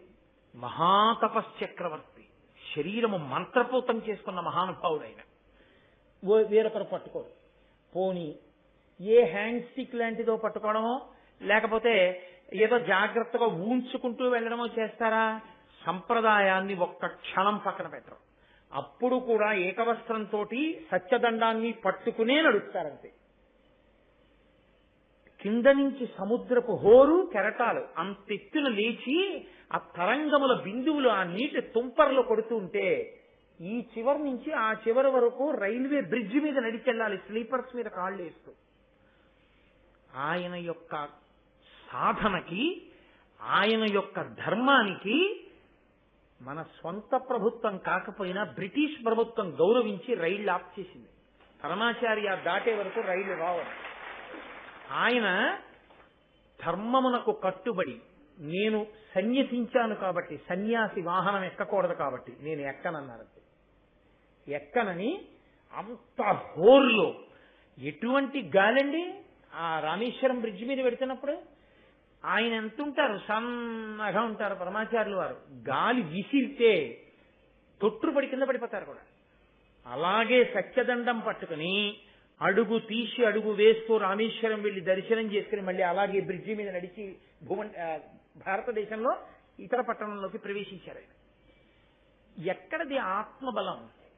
96 సంవత్సరముల వయస్సులో తోపుడు రిక్షా పట్టుకుని నడిచి వెళ్లి ఇళ్లల్లోకి వచ్చి పడుకోను అని చెప్పి ఒక దేవాలయం ముందు ఉన్నటువంటి 4 నాపరాల మీద పడుకుని నిద్రపోయారు తప్ప ఆయన 96 ఏళ్ల వయస్సు వచ్చింది, నేనేం పడుకోగలను, పోన్లేదు అని చెప్పేసి పిలిచారు కదా అని వీరొక ఇంటికి వెళ్లి ఇంట్లో ఆయన పడుకోలేదు.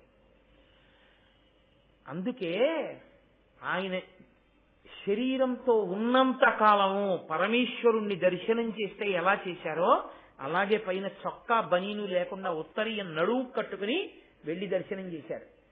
ఆయన క్రమశిక్షణకి పరాకాష్ఠ ఏమిటో తెలుసండి. ఆయన శరీరాన్ని విడిచిపెట్టిన తరువాత ఆయన దివ్య దేహాన్ని పడుకోబెడితే చూడ్డానికి వెళ్ళినప్పుడు కూడా చొక్కాలు బనీలు విప్పి చూశారు.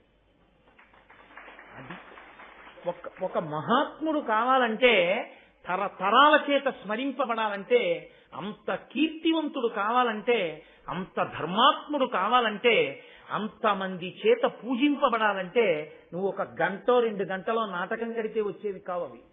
అశిధారావ్రతంగా ఒకరు చూశారని కాదు, ఒకళ్ళు చూడలేదని కాదు, నీ అంతరాత్మకి సాక్షిగా, శాస్త్రానికి జవాబుదారీగా నువ్వు అలా బ్రతకగలవా? నీకు ఆ క్రమశిక్షణ ఉందా? ఉంటే నువ్వు మహాత్ముడు అవుతావు. ఇవాళ కాసేపు జేయం, అబ్బా రేపు వదిలేయడం. ఆయన మహాత్ముడు ఎందుకు అవుతాడు? పుట్టలోని చెదలు పుట్టవా గిట్టవా? అందరిలో ఆయన ఒకడు. అందరూ మహాత్ములు కాలేరు. కోట్ల మందిలో ఒక్కడే మహాత్ముడు అవుతాడు. మహాత్ముడు అవడానికి 2 కాళ్ళు 2 చేతులు ఆయనకి ఎక్కువ ఉండి కాదు, ఆత్మ బలం ఎక్కువ ఉంది, చిత్తశుద్ధి ఎక్కువ ఉంది, కఠోర సాధన ఉంది. అలా చెయ్యగలిగిన వాడెవడో వాడు ఆ ఉత్కృష్టమైన స్థాయిని పొందుతాడు. కాబట్టి అది దుర్యోధనుడికి ఎందుకు అబ్బుతుంది? అలా అబ్బితే భారతం ఎందుకు వస్తుంది? పాండవులు పాండవులే, దుర్యోధనుడే, ధృతరాష్ట్రుడే. ఇలా బ్రతకకు, వాళ్ళల్లా బ్రతకడం నేర్చుకో, వాళ్ళని ఆదర్శంగా తీసుకో. ఆనాడు వెళ్ళిపోయారు, యుగాల వెనక వెళ్ళిపోయారు. ఇప్పటికీ భారతం చెప్పుకుని తరిస్తోంది జాతి. ఇప్పటికీ ద్రౌపదీదేవి పేరు చెప్తే 2 చేతులు ఎత్తి నమస్కారం చేస్తున్నాం. ఆ తల్లి అంత గొప్ప జీవితాన్ని గడిపింది. అవి జీవితాలంటే, అవి ఆదర్శములంటే. కాబట్టి ఆయన అన్నాడు, గాట్పు చూలి పిరుదు గావంగ అర్జును ఓర్వ అమరులైన ఓపరాజి అతడు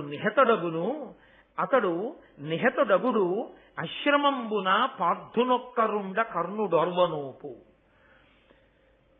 నాన్నగారండి ధృతరాష్ట్రుడితో దుర్యోధనుడు అంటున్నాడు, భీమసేనుడు వెనకాతల అండగా ఉన్నంతసేపు అర్జునుడిని పడగొట్టడం సాధ్యం కాదు. అంటే ఆయన తీర్పు ఏమిటంటే, కర్ణుడు ఎందుకు ఓడించలేకపోయాడో తెలుసా? భీముడు పక్కన ఉన్నాడు. భీముడు ఏం చేశాడు? శల్యుడితో యుద్ధం చేస్తున్నాడు. ఏదో ఒక సాకు, ఇప్పుడు నువ్వెందుకు ఇది చేయలేదు?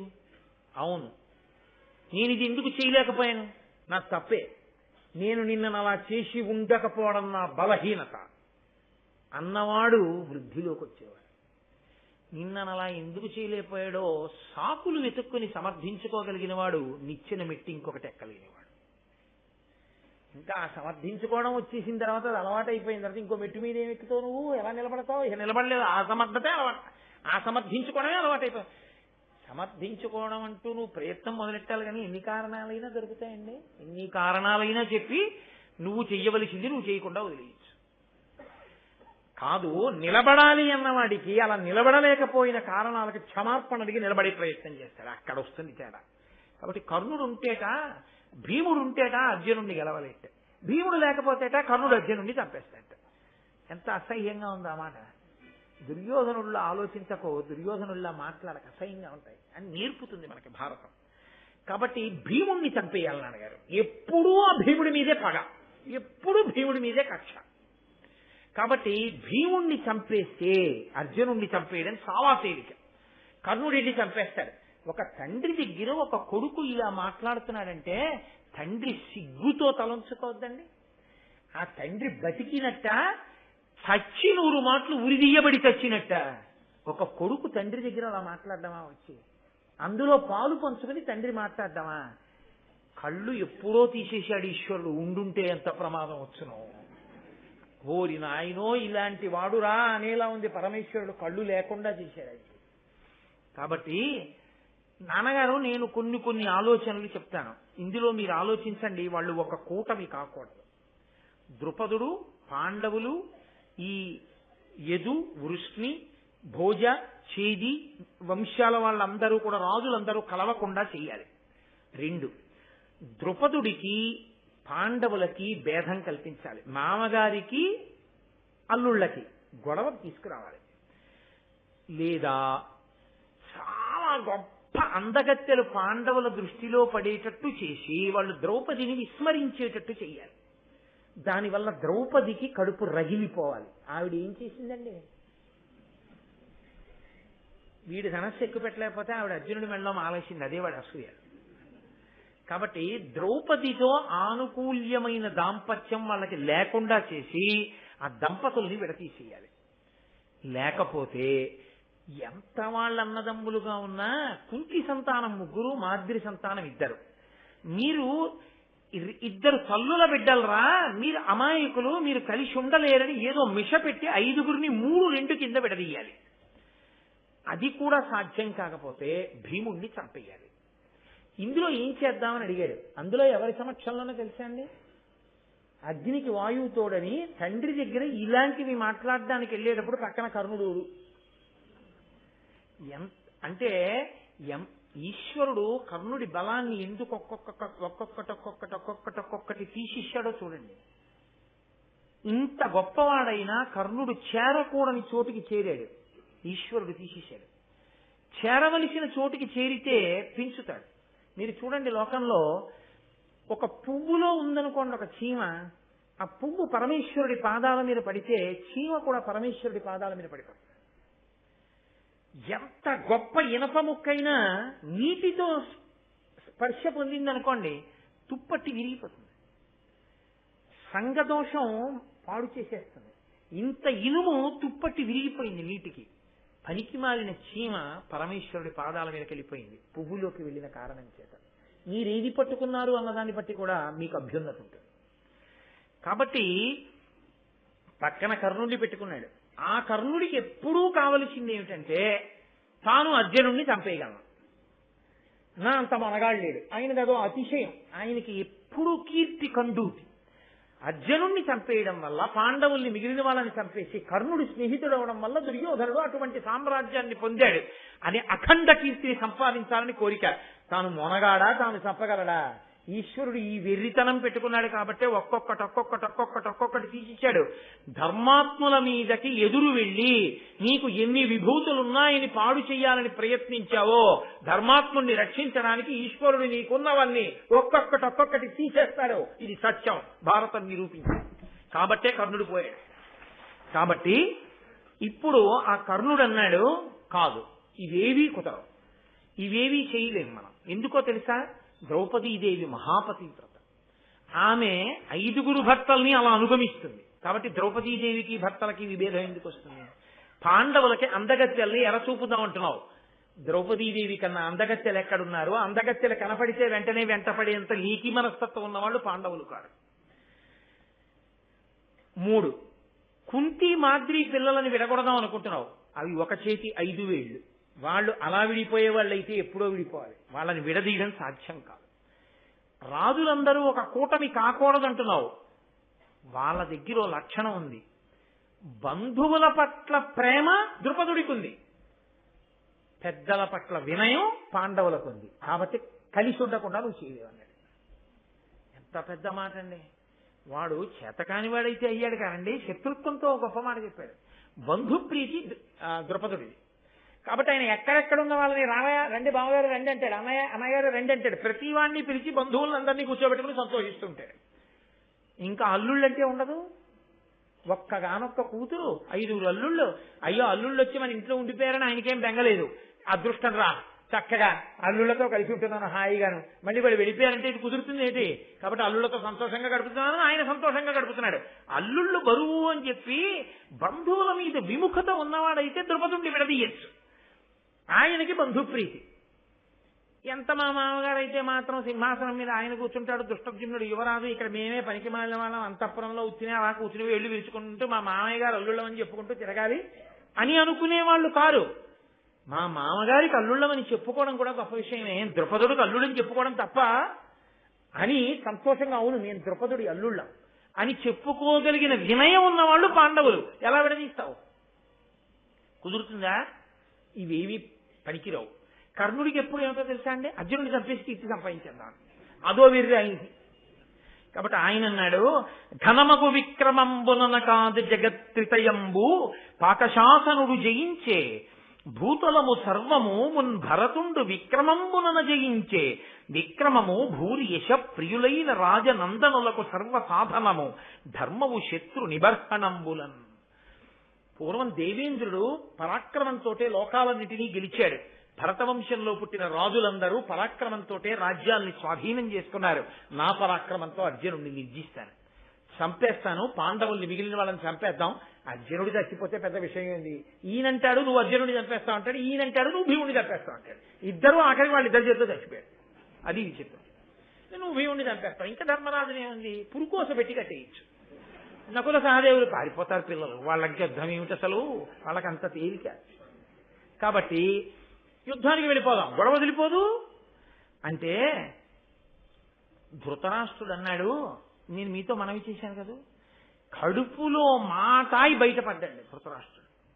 అదే ఆయన జీవితంలో ఉన్న గొప్పతనం. గొప్పతనం అంటే ఉండవలసిన లక్షణం అని కాదు నా ఉద్దేశం. ఇప్పుడు ఆయన ఏం చెప్పాలి? కర్ణుడు చెప్పినట్టు యుద్ధానికి వెడదామనన్నా అనాలి, లేకపోతే నోరు మూవా యుద్ధానికి వెళ్ళడం మావాడు చెప్పిందే బాగుంది, అలా అక్కర్లేదు, ఇలా మనం వాళ్ళని పాడు చేసేసి ఇలా భేదం పెడదామనన్నా చెప్పాలి. ఆయనకి ఏమిటో తెలుసా అండి నమ్మకం, దుర్యోధనుడు చెప్పినవేవి పొసగవు, వాళ్ళు ధర్మాత్ములు, దైవానుగ్రహం ఉంది, మనం ఏమైనా చేస్తే బిడిసి కొడుతుంది తప్ప వాళ్ళని పాడు చేయలేము తెలుసు ధృతరాష్ట్రుడికి. ఒరే వాళ్ళని పాడు చేయలేనురా మనం అన్నాడు అనుకోండి, దుర్యోధనుడు తిరగబడతాడు. అందుకని తన మనసులో మాట తాననకూడదు. కర్ణుడు అన్నాడుగా ఇవేమీ ఫలించవని, కాబట్టి తను చేయవలసింది కర్ణుడు చేసేశాడు. ఇప్పుడు ఇంక తనేం చేయాలి? కర్ణుడు చెప్పిన యుద్ధం కూడా జరగకుండా చూడాలి. ఇప్పుడు నువ్వు చెప్పిన యుద్ధం వద్దు, మా అబ్బాయి చెప్పిన దురాలోచన వద్దు, నేను వేరే ఆలోచిస్తానంటే నోరు పోయి నువ్వు ఎదురుతో కూర్చుంటావు, నువ్వు ఎప్పుడు చెప్తావు మాకని వీళ్ళిద్దరు తిరగబడతారు. అందుకని ముందు ఆ కర్ణుడు దుర్యోధనుడి ప్రణాళిక పనిచేయదని చెప్పేశాడు. ఆయన చెప్తే ఈయనకి ఎక్కుతుంది. అదో విచిత్రం లోకంలో.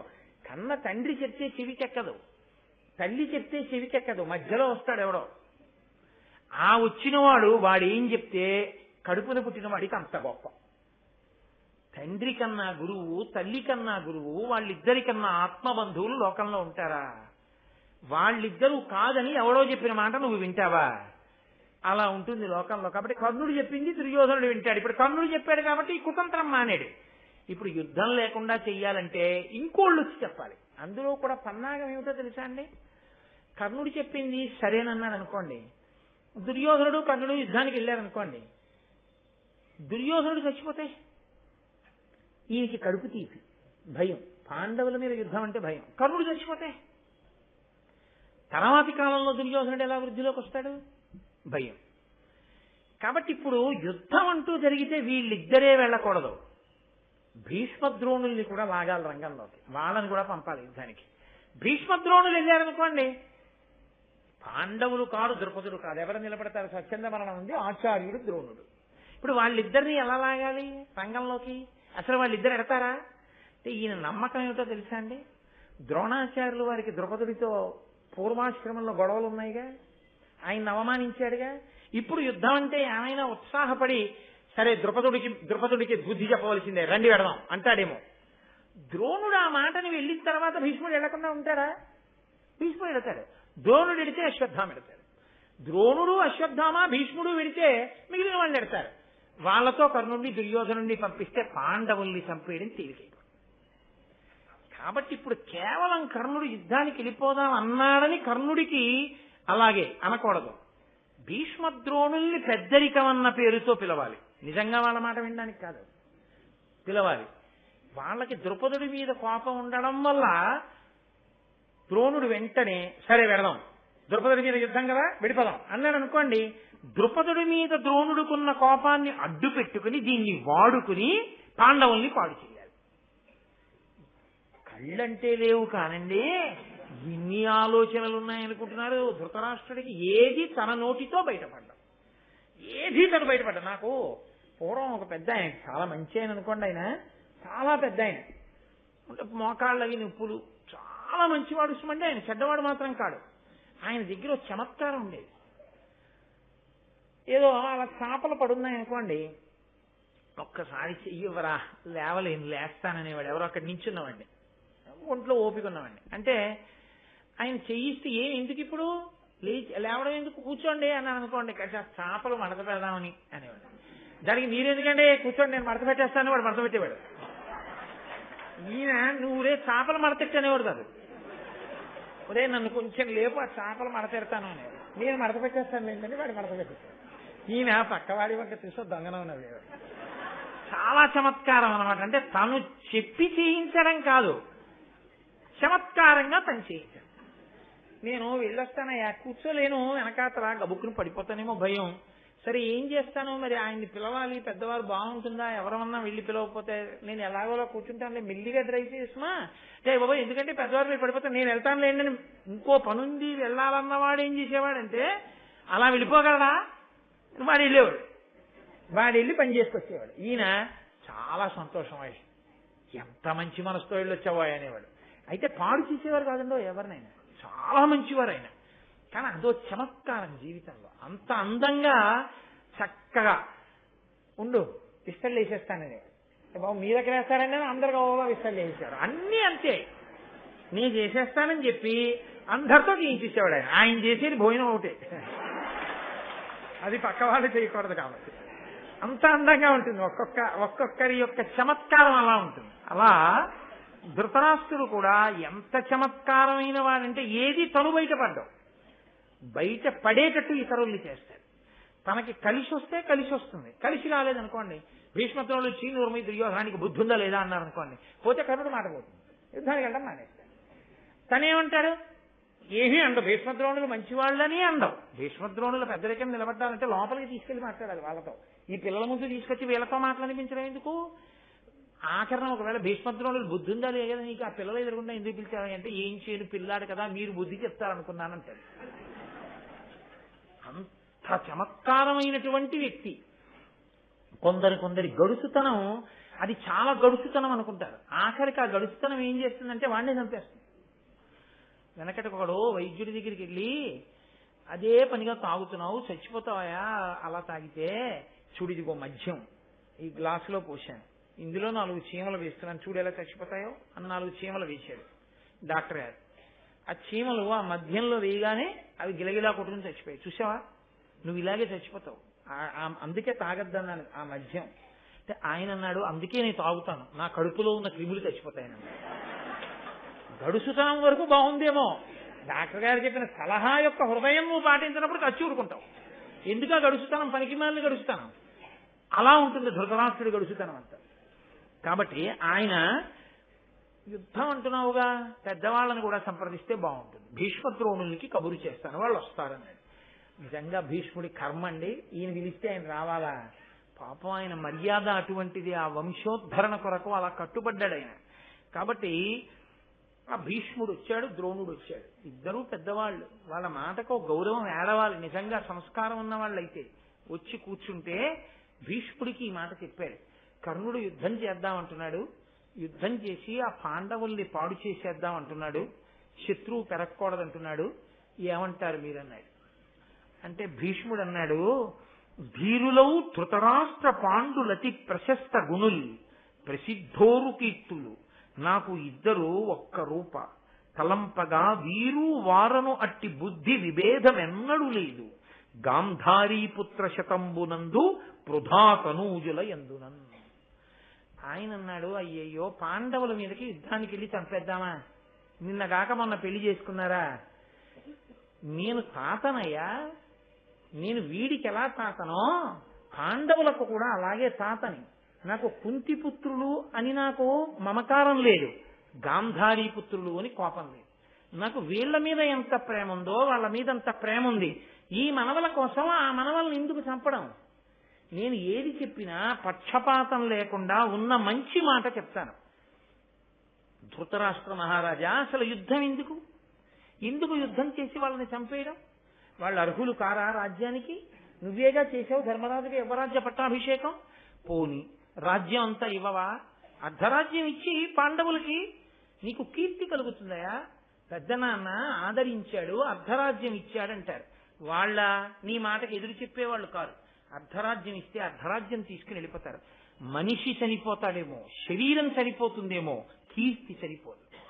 అసలు ఆ కీర్తి లేని బ్రతుకు కాదు ధృతరాష్ట్ర. కాబట్టి కీర్తి లేని వానికి జీవనంబు నిరర్థకంబ చూవే, ఎవని మీద నిత్యమైన ధనము నిర్మల కీర్తియు అట్టి కీర్తి వడయుట శ్రమంబే. మనిషి తాను వెళ్ళిపోయిన తరువాత కూడా తన కీర్తి నిలబడిపోయేటట్టుగా బ్రతకాలి. మనిషి వెళ్ళిపోయిన తరువాత అతన్ని స్మరించడానికి, అతని కీర్తి అంటే అతను జీవితంలో సాధించినది 10 మందికి పనికొచ్చింది ఏదీ లేకపోతే ఇవాళ చచ్చిపోతే 11వ రోజున కొడుకు కూడా మర్చిపోతే ఆ జీవితానికి సార్థకత లేదు. ఎన్నాళ్ళు బ్రతికావన్నది కాదు, ఎన్నేళ్లు బ్రతికావన్నది కాదు, కీర్తి ఏమైనా గడించావా, నువ్వు సాధించిన కీర్తి గొప్పదైతే నువ్వు ఎన్నేళ్లు బ్రతికావన్నది కాదు, ఎన్ని యుగాలు దాటిపోయినా కీర్తి అలా ఉండిపోతుంది. మనిషికి కీర్తిరా ప్రధానం ధృతరాష్ట్ర, కాబట్టి వాళ్ళకి ఆ రాజ్యం ఇచ్చేసేయి. ఇలా కీర్తి ఎంతకాలము కలిగి ప్రవర్తిల్లే అంతకాలంబును నిత్యులు కారే కీర్తి కల పుణ్యులు కీర్తి విహీనుడెందును పూజ్యుండే.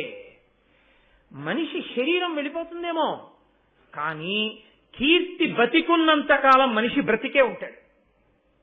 నేను ఒకనకొకప్పుడు ఒక 10 సంవత్సరాల క్రితమేమో వెంకటాచలంలో ఏడుకొండల మీద ఆనంద నిలయం చుట్టూ మాడవీధుల్లో తిరుగుతూ ఘంటసాల గారి భగవద్గీత వినపడుతోంది.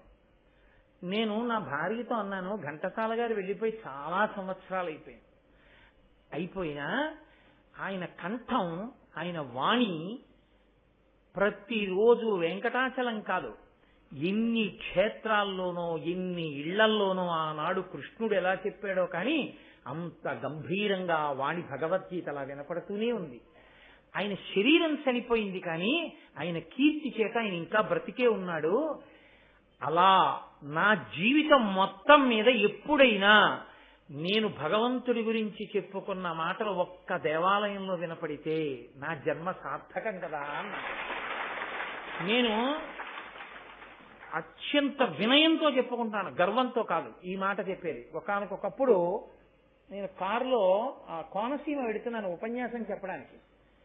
కోనసీమ వెడుతుంటే అడుగడుగున దేవాలయాల్లో ఒక చోట రామాయణం, ఓ చోట భాగవతం, ఓ చోట శివపురాణం, ఓ చోట లలితా సహస్రం, ఓ చోట శివానందలహరి, అన్ని చోట్ల నా క్యాసెట్లు వినపడుతున్నాయి.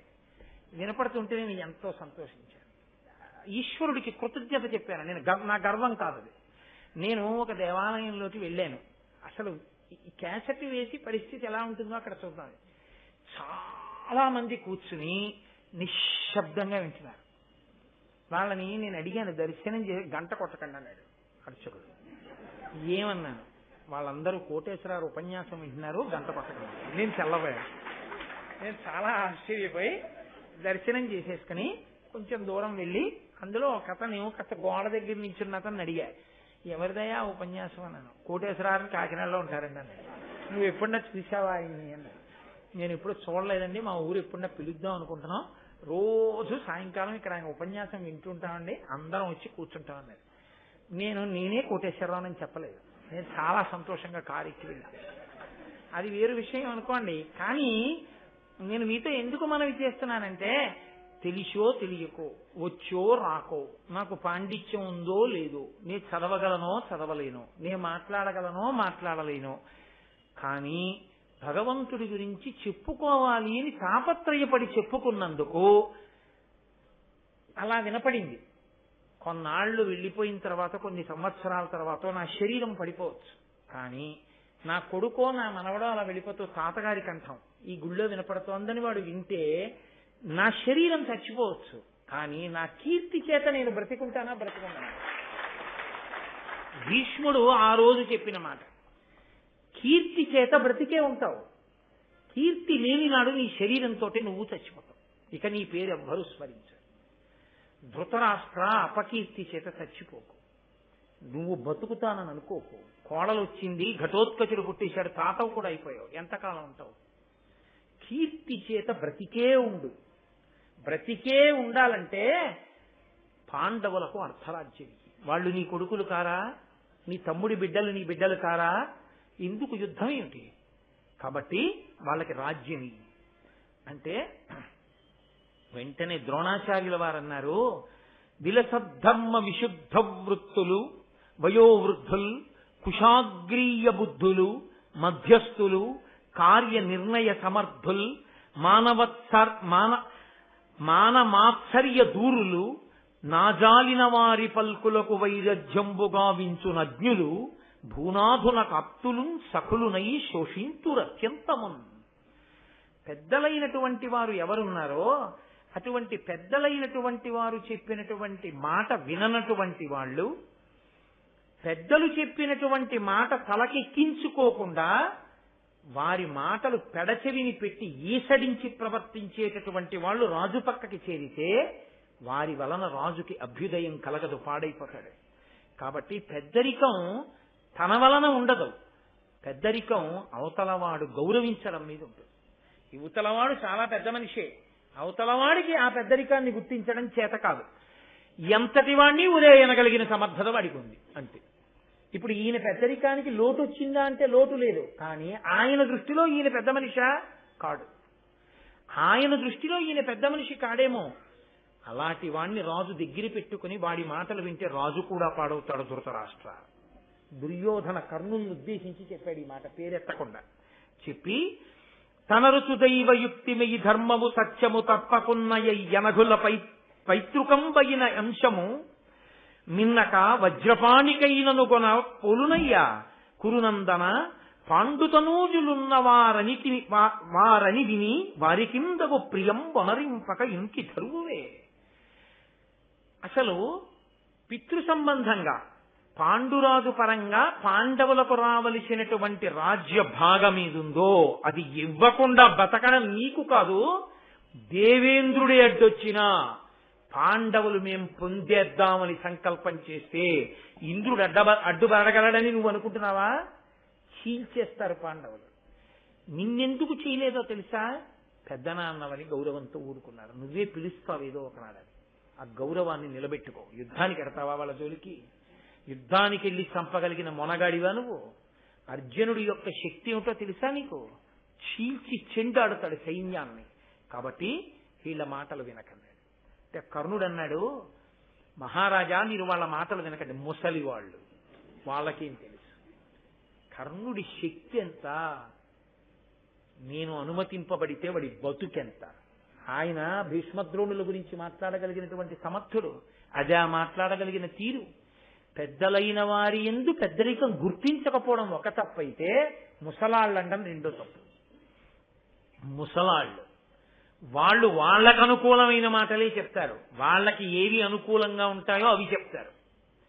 అంటే వాళ్ళకి యుద్ధానికి వెళ్ళడము ఇష్టం లేదు, పాండవులకు రాజ్యం ఇప్పించాలి, అందుకని ఇలా మాట్లాడుతున్నారు వాళ్ళు.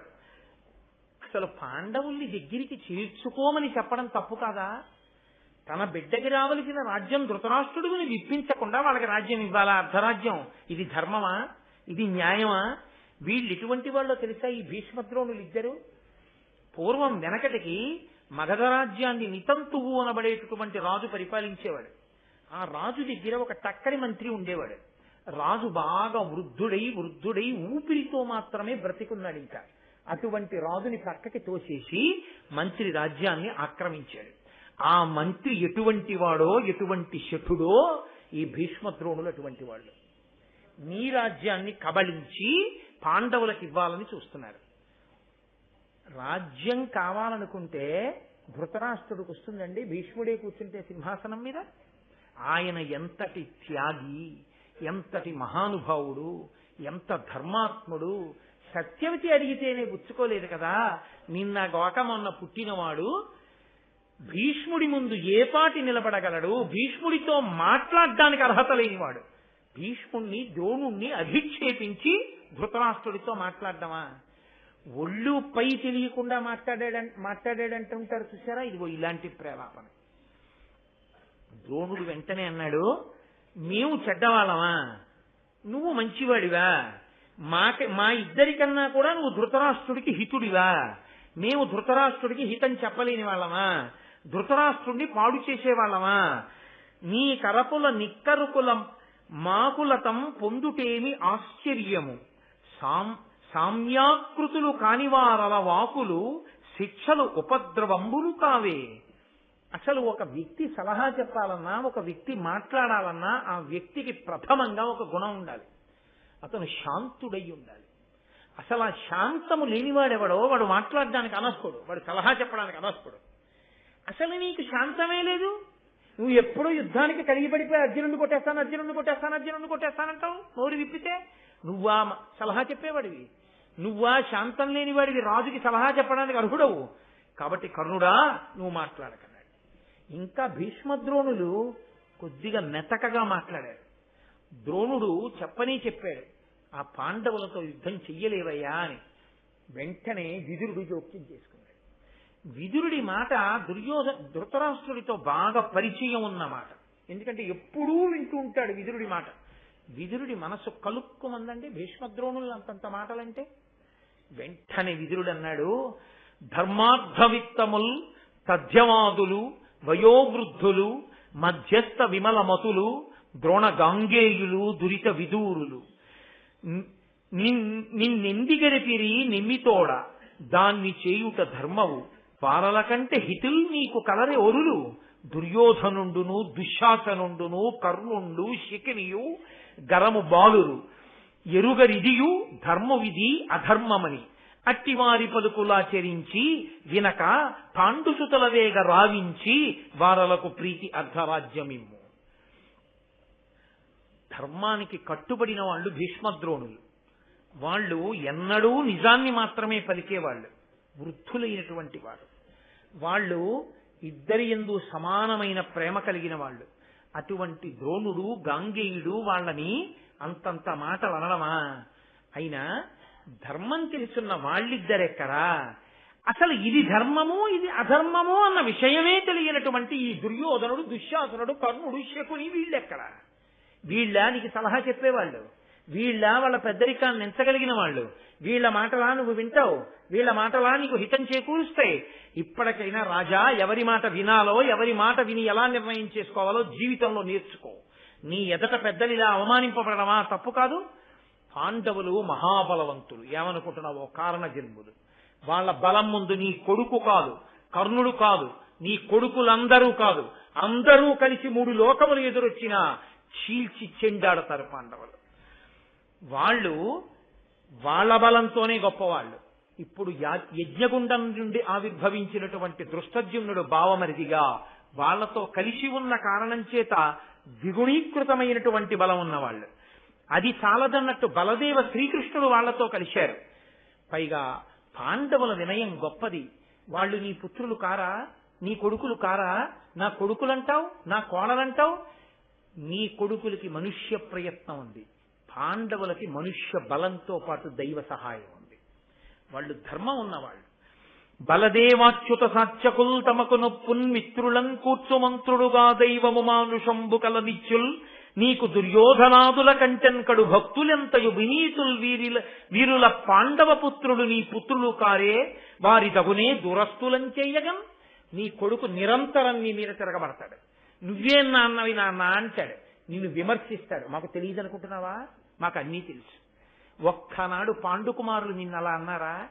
తండ్రి లేడు, పెద్దనాన్నగారే మాకు తండ్రి అని నువ్వు ఏం చెప్తే చేశారు.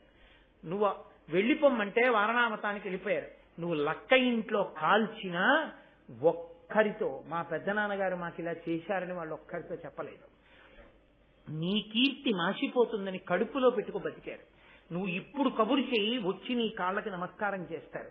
ఇంత వినయం ఉన్న వాళ్ళు నీ తమ్ముడి కొడుకులు, వాళ్ళు నీ కొడుకులు కారా? ఈ ధూర్తులైన కడుపును పుట్టినందుకు వీళ్ళే నీ కొడుకులా? నీకు యోచన లేదా ధృతరాష్ట్ర? ఆహవ భూమిలోన పరమార్థము పార్థుడు వైరివాహిని వ్యూహము వృత్తు చోట మఘవుండును వానికి మార్కునంగా ఉత్సాహము సేయుడన్నా లఘుసారల ధీరుల కాహతుల్ నిరుత్సాహులు ద్రోహులై ఎదిరి చత్తురో మందురో మనవేశ్వర. అర్జునుడే యుద్ధానికి వచ్చి రథం మీద నిలబడి ఎడంచేత్తో వింటిని పట్టుకుని అక్షయ బాణ తూణీరాలలోంచి బాణములను తీసి వింటినారికి సంధించి విడిచిపెట్టడం ప్రారంభం చేస్తే దేవేంద్రుడే దేవతలతో కలిసి వచ్చి యుద్ధ భూమిలో నిలబడ్డా ఆయనని ఎదిరించడం సాధ్యం కాదు.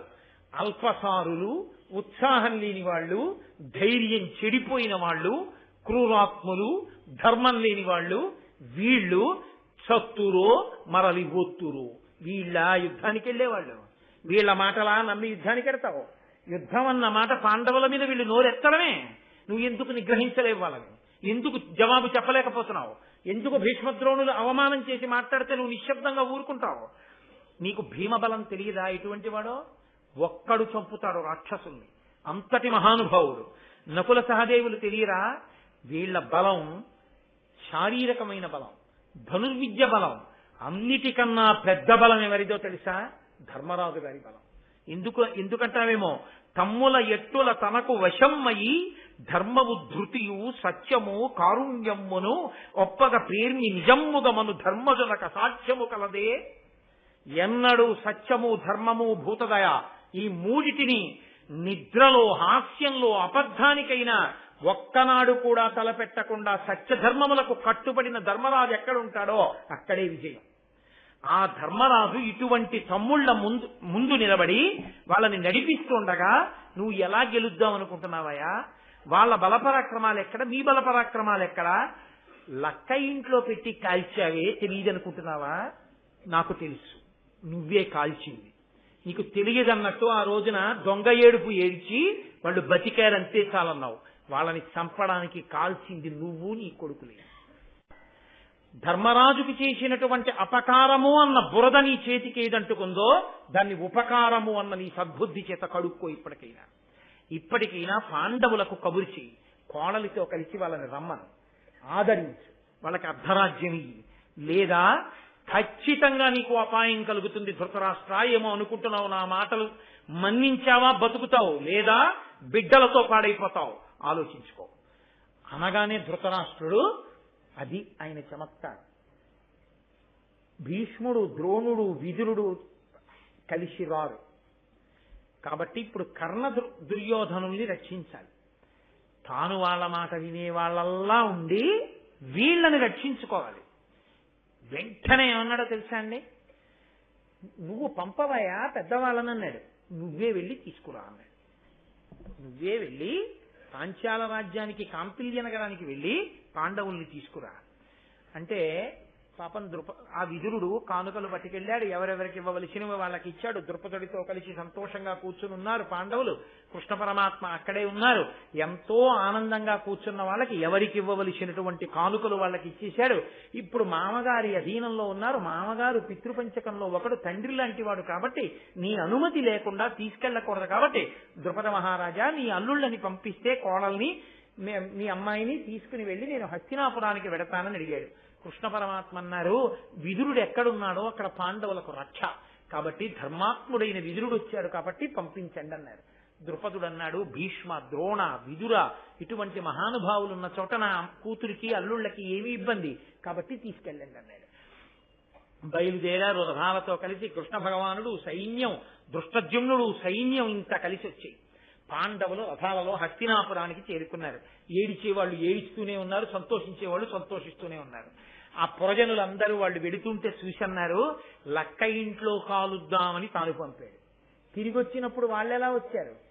కొత్తగా బంధుత్వాన్ని కలుపుకునే ద్రుపద సైన్యంతో, బావమరిది దృష్టద్యుమ్నుడితో, భార్య ద్రౌపదితో, అక్కడెక్కడో పుట్టి పెరుగుతూ పిశాచాలకి రాక్షసులకి అధినాయకుడుగా ఉన్న కొడుకైన ఘటోత్కచుడికి తండ్రిగా భీమసేనుడు, బకాసురుణ్ణి, హిడింపాసురుణ్ణి చంపాడన్న కీర్తితో, మత్స్యయంత్రాన్ని కొట్టాడన్న కీర్తి అర్జునుడికి, ఇంత ధర్మానికి తల ఉంచి భిక్షాటనైనా చేశారు. కానీ పెద్దనాన్నగారి అపకీర్తిని వీధిలో పడేయకుండా బతికిన వాళ్ళు చిన్నవాళ్లైనా పెద్దరికం వీళ్ళది అని ఇంత కీర్తి గణించి చిరునవ్వులతో రథాల మీద వెడుతుంటే, మమ్మల్ని ధర్మం ఆశ్రయించి ఉండగా మాకు ఆపద ఎక్కడొస్తుంది అని నమ్మి వెడుతుంటే, ఆ పురంలో ఉన్నటువంటి జనులందరూ హస్తినాపురంలో బయటికి వచ్చి రహదారులకు రెండు పక్కలా నిలబడి మేడలెక్కి పైనుంచి చూస్తూ అంటున్నారట,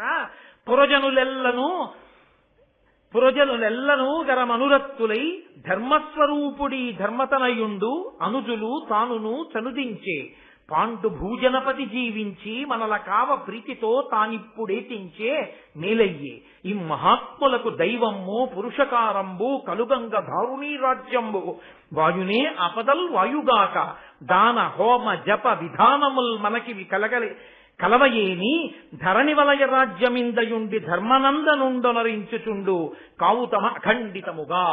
వాళ్ళన్నారు, ఒకానొకప్పుడు పాండురాజు మన్ని ఎంతో గొప్పగా పరిపాలించాడు.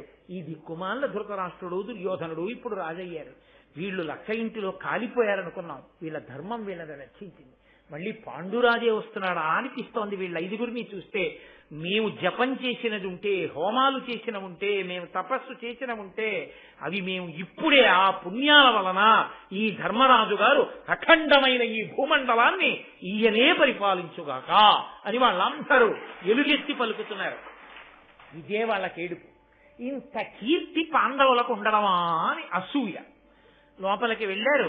హస్తినాపురంలో 5 సంవత్సరాలు ఉన్నారు. ఎల్లైనా పాండవుల్ని పాడు చెయ్యాలి కదూ, ఇది కదూ ప్రణాళిక. కాబట్టి ఇప్పుడు ఇక్కడే ఉంటే ధర్మరాజు గారిని రాజుని చెయ్యాలి. కాబట్టి మళ్ళీ ఏదో ప్రణాళిక వేసి పాండవుల్ని పాడు చెయ్యాలి. 5 ఏళ్ల తర్వాత ఒకరోజు ధృతరాష్ట్రుడి పిలిచి అన్నాడు, ఇదిగో ఈ కృష్ణ భగవానుడి సాక్షిగా చెప్తున్నాను, నీకు అర్ధరాజ్యం ఇస్తున్నాను ధర్మరాజా. నువ్వు ఖాండప్రస్థానికి వెళ్ళి దాన్ని రాజధానిగా చేసుకుని ఆ ఖాండవ ప్రస్థంలో ఉండి రాజ్యం ఏలుకోండి అన్నాడు. వెళ్ళిపోయారు. కృష్ణ భగవానుడు విశ్వకర్మ అన్న దేవశిల్పిని పిలిపించాడు. బ్రహ్మాండమైనటువంటి మేడలు మిద్దెలతోటి మళ్ళీ ఇంకొక అమరపురియా, స్వర్గలోకపు రాజధానియా అన్నట్టుగా విశ్వకర్మ నగరాన్ని నిర్మించాడు. అది ఎంత గొప్పగా ఉండేదంటేట, తల మీద పాదాల మీద పువ్వులేశారా అన్నట్టుగా ఉండేది. ఆకాశంలో ఉన్న నక్షత్రాలన్నీ దాని తల మీద పూజ చేసినట్టు. ఎందుకని అంతంత పెద్ద పెద్ద హర్మ్యములతో గోపురాలతో ఉండేది. అవి ఆకాశానికి తగిలితే నక్షత్రాలు తల మీద పూజ చేసినట్టు, కింద ఉన్న అగట్టలలోని తామర పూలు పాదములకు పూజ చేసినట్టు, ఆ ఇంద్రప్రస్థ నగరాధిష్టాన దేవతకి చేయబడిన పూజయా అన్నట్టుండేది ఆ నగరం. అంత గొప్పగా ఉండేదిట. పరిగజలంబులున్ కమల పంకరుహోత్పల కైరవాది సుందర కుసుమంబులున్ ఘనపదంబున ఉజ్వల తారకా నిరంతర కుసుమంబులున్ వెలయుత పురవప్రము పదపీఠికాశిరముల కొప్ప నచ్చనలు చేసిన పువ్వుల యవ్విధంబునన్. పాదానికి కొప్పుకి పూజ చేశారా అన్నట్టుగా నక్షత్రాలు తామర పువ్వులు ఉండేవిట. అంత పెద్ద నగరాన్ని నిర్మాణం చేశారు. ఆ నగరం నుంచి సూర్యుడు వెళ్ళిపోతూ ప్రతిరోజు అయోమయ పడిపోయేవాట. ఎందుకని అంటే ఆయన 7 రంగుల గుర్రాలు కట్టుకుని వెడుతుంటాడు. వెడుతున్నప్పుడు ఆ పట్టణంలో ఉన్న పెద్ద పెద్ద మేడల నుంచి వెడితే మేడల మీద ఉన్నటువంటి ఆ పట్టణంలో ఉన్న మేడల యొక్క పైభాగములు గోపురములన్నీ బంగారంతోటి, వజ్రాలతోటి, రత్నాలతోటి, వైఢూర్యాలతోటి, ముత్యాలతోటి తాపడం చేశారు. వాటిలోంచి రంగురంగులు బయటకు వస్తుండేవి కాంతులు. ఆ కాంతుల మధ్యలోంచి సూర్యరథం వెడుతుంటే ఆ కాంతులలో ఆయన గుర్రాల రంగులు మారిపోయేవి. ఆ కాంతిలోకి ఆయన ఒక్కసారి ఇలా చూసి ఆ కింద నగరం యొక్క అందం చూద్దామని చూసి తన గుర్రాలు రంగులు మారిపోయి కనపడేటప్పటికి ఒకసారి గుర్రాన్ని తడివి, ఇదేమిటి నా గుర్రాలు రంగులు మారిపోయి నా గుర్రాలేనా అనుకునేవట. అంత గొప్ప కాంతులు వెదజల్లేటటువంటి అన్ని గొప్ప మణుల చేత తాపడములు చేయబడినటువంటి మేడలతో కూడిన ఇంద్రప్రస్థ నగరాన్ని నిర్మించి కృష్ణ భగవానుడు వాళ్ళకిచ్చాడు. దాన్ని రాజధానిగా చేసుకుని విశ్వకర్మ నిర్మాణం దేవశిల్పి. కాబట్టి వాళ్ళు సంతోషంగా హాయిగా ద్రౌపదీదేవితో ఉన్నారు. కృష్ణ భగవానుడు అన్నాడు, రేపు నారద మహర్షి వస్తున్నారు, మీకు ఒక అత్యద్భుతమైన విషయాన్ని చెప్తారు. కాబట్టి మీ అందరూ రేపు శ్రద్ధాళువులై నారద మహర్షి చెప్పే విషయాన్ని వినడానికి సిద్ధంగా ఉండండి. ఇంకా నేను బయలుదేరుతాను అని కృష్ణ పరమాత్మ ద్వారకా నగరానికి వెళ్ళిపోయారు. మరునాడు నారద మహర్షి వచ్చి ఏదో ముఖ్యమైన సందేశాన్ని ఇస్తారు. స్వస్తి. ఇప్పుడు నేను మీతో ఒక్క మాట చెప్పి మంగళం చెప్పేస్తాను. మనం కుంభాభిషేకం చెయ్యబోతున్నాం. కుంభాభిషేకము అన్నది ఎందుకు చేస్తారు అన్నది నేను మీతో ఒక్కసారి లఘువుగా 5 నిమిషాలే ప్రస్తావన చేస్తాను. మనకి దేవాలయంలో అయ్యప్ప స్వామి ఉన్నారు. మనం ఓ కష్టం వచ్చిందనుకోండి, ఒక బాధ వచ్చిందనుకోండి, ఒక ఇబ్బంది వచ్చిందనుకోండి, ఎక్కడికి పరిగెడతాం? ఆలయానికి వస్తాం. వచ్చి స్వామి దగ్గర నిలబడి, స్వామి నేను ఈ ఆపదలో ఉన్నాను, నన్ను కాపాడు అని అడుగుతాం. ఆయనకి ప్రదక్షిణం చేసి ఆయన తన తేజస్సు చేత మనకుండేటటువంటి కోరికలని తీరుస్తాడు. ఇప్పుడు ఆయనకు ఆ శక్తి ఎక్కడి నుంచి వస్తుంటుందో తెలుసా అండి? ఆగమం ఏమంటుందంటే ఆ మూర్తి కింద విగ్రహం అనకూడదు, యథార్థానికి స్వామియే. స్వామికి తేజస్సు ఎక్కడ వస్తుందంటే ఆయన కింద యంత్రం ఉంటుంది. ఆ యంత్రాన్ని ఎలా పెట్టాలో అలా పెట్టి అది పనిచేయడం ప్రారంభించగానే బ్యాటరీలో ఉన్న శక్తి బ్యాటరీ లైట్లోకి వెళ్ళి దీపం వెలిగినట్టు ఆ శక్తి స్వామిలోకి ప్రవేశించి మిమ్మల్ని, నన్ను, అందరినీ చక్కగా కాపాడుతుంటుంది. ఆయన అనుగ్రహం చేతనే నాకు తెలిసి బహుశా ఈ చుట్టుపక్కల ఎక్కడా ఏ ప్రాంగణంలోనూ జరగల రామాయణ భారత భాగవతములు, లలితా సహస్రములు, సౌందర్యలహరి ఇన్ని జరిగిన ఏకైక దేవాలయ ప్రాంగణం ఒక్క అయ్యప్ప స్వామి దేవాలయ ప్రాంగణం. కాబట్టి ఆయన అంతటి తేజో విరాజితుడు. అంతమంది దీక్షలు తీసుకున్నారు, అంతమంది ఇరుముళ్ళు కట్టుకున్నారు, అంతమంది క్షేమంగా వెళ్ళొచ్చారు. ఇన్ని మార్లు ఎన్ని వేల మందికి ఎంత అన్నదానం జరిగిందో, శారదా నవరాత్రులు, వెంకటేశ్వర వైభవోత్సవాలు, ఇన్ని జరిగినటువంటి గొప్ప ప్రాంగణం, మనం అందరం గర్వపడవలసినటువంటి ప్రాంగణం ఈ ప్రాంగణం. అంత గొప్ప స్వామికి కూడా ఏమైపోతుందంటే, మనం ప్రదక్షిణం చేసేటప్పుడు ఆయన శక్తి కొంత చక్రంలోది మనం తీసుకుంటూ ఉంటాం, అందుకే ప్రదక్షిణం చేస్తాం. రెండు, మనం వెళ్ళకూడనటువంటి రీతిలో దేవాలయం దగ్గరికి వెళ్ళిన కారణం చేత మన దగ్గర నుంచి వెళ్ళిన అశౌచపు గాలి మూర్తికి తగిలి మూర్తిలోంచి చక్రం దగ్గరికి వెళుతుంది. క్రమంగా ఏమైపోతుందంటే ఆ శక్తి క్షీణించిపోతుంది. అది మెల్లమెల్లగా. రెండవ కారణం దేనికి పోతుంది అంటే, అక్కడ వేదమంత్రం చదివేటప్పుడు స్వరం కాని మారితే, ప్రధానార్చకుడు ఉంటారు కదా, ఆయన ఎప్పుడూ శౌచంతో చేస్తారు. ఎప్పుడైనా పొరపాటున అక్కడ స్వరం తప్పి ఎవరైనా మంత్రాలు చదివితే యంత్రం యొక్క శక్తి క్షీణిస్తుంది. అందుకే మళ్ళీ దేవాలయాన్నంతటినీ శక్తివంతం చేయడానికి ఏం చేస్తారంటే, ఈ నదీ జలములు పరమ పవిత్రములు. నదులన్నీ కూడా సృష్టి ప్రారంభమునందు చతుర్ముఖ బ్రహ్మగారు నిర్దేశించాడు, ఇక్కడ ఇలా పుట్టి ఈ మార్గంలో వెళ్లి సముద్రంలో కలవాలి అని. అలాగే పెడతాయి నదులు. నదులన్నీ కూడా పవిత్రము చేయగలిగినటువంటి శక్తిని సహజంగా కలిగి ఉంటాయి. ఆ నదీ జలములన్నీ కలశలలో పోసి మధ్యలో కలశ పెడతారు, ప్రధాన కలశ అంటారు. ఎంత కష్టమో పడతారు ఋత్విక్కులు. ఎవరి కొరకు? మళ్ళీ ఊరు దేశం అన్నీ బాగుండాలంటే ఆ శక్తిని పెంచాలి. ఇప్పుడు ఆ మూర్తిని పైకెత్తేసి యంత్రాన్ని పైకి తీసేసి మళ్ళీ యంత్రం పెట్టకూడదు, అది దోషం. ఒకసారి మూర్తిని పెట్టాక ఏదైనా భిన్నం అయితే తీయాలి తప్ప, లేకపోతే తీయకూడదు. కాబట్టి అడుగున ఉన్న యంత్రానికి మళ్ళీ శక్తినివ్వడం ఎలా? ఏరియల్ ఎలా ఉంటుందో మనం చూడండి, ఇంటి మీద పూర్వం యాంటెన్నాలని పెట్టుకునే వాళ్ళం. అది ఏం చేస్తుందంటే, ఆ దూరదర్శన్ వాళ్ళు ప్రసారం చేసినటువంటి తరంగములను లాక్కుని టీవీలోకి ప్రవేశపెడుతుంది, అప్పుడు మనకు బొమ్మ కనపడుతుంది. అలా మళ్ళీ మంత్రపూరితమైనటువంటి జలకలశ పట్టుకుని ఆ జలకలశ మళ్ళీ పాడు చేసుకోకూడదు. మనం ఇంకా కష్టపడి అందులోకి ఈశ్వర శక్తిని అంతటినీ నీటిలో పెడతారు.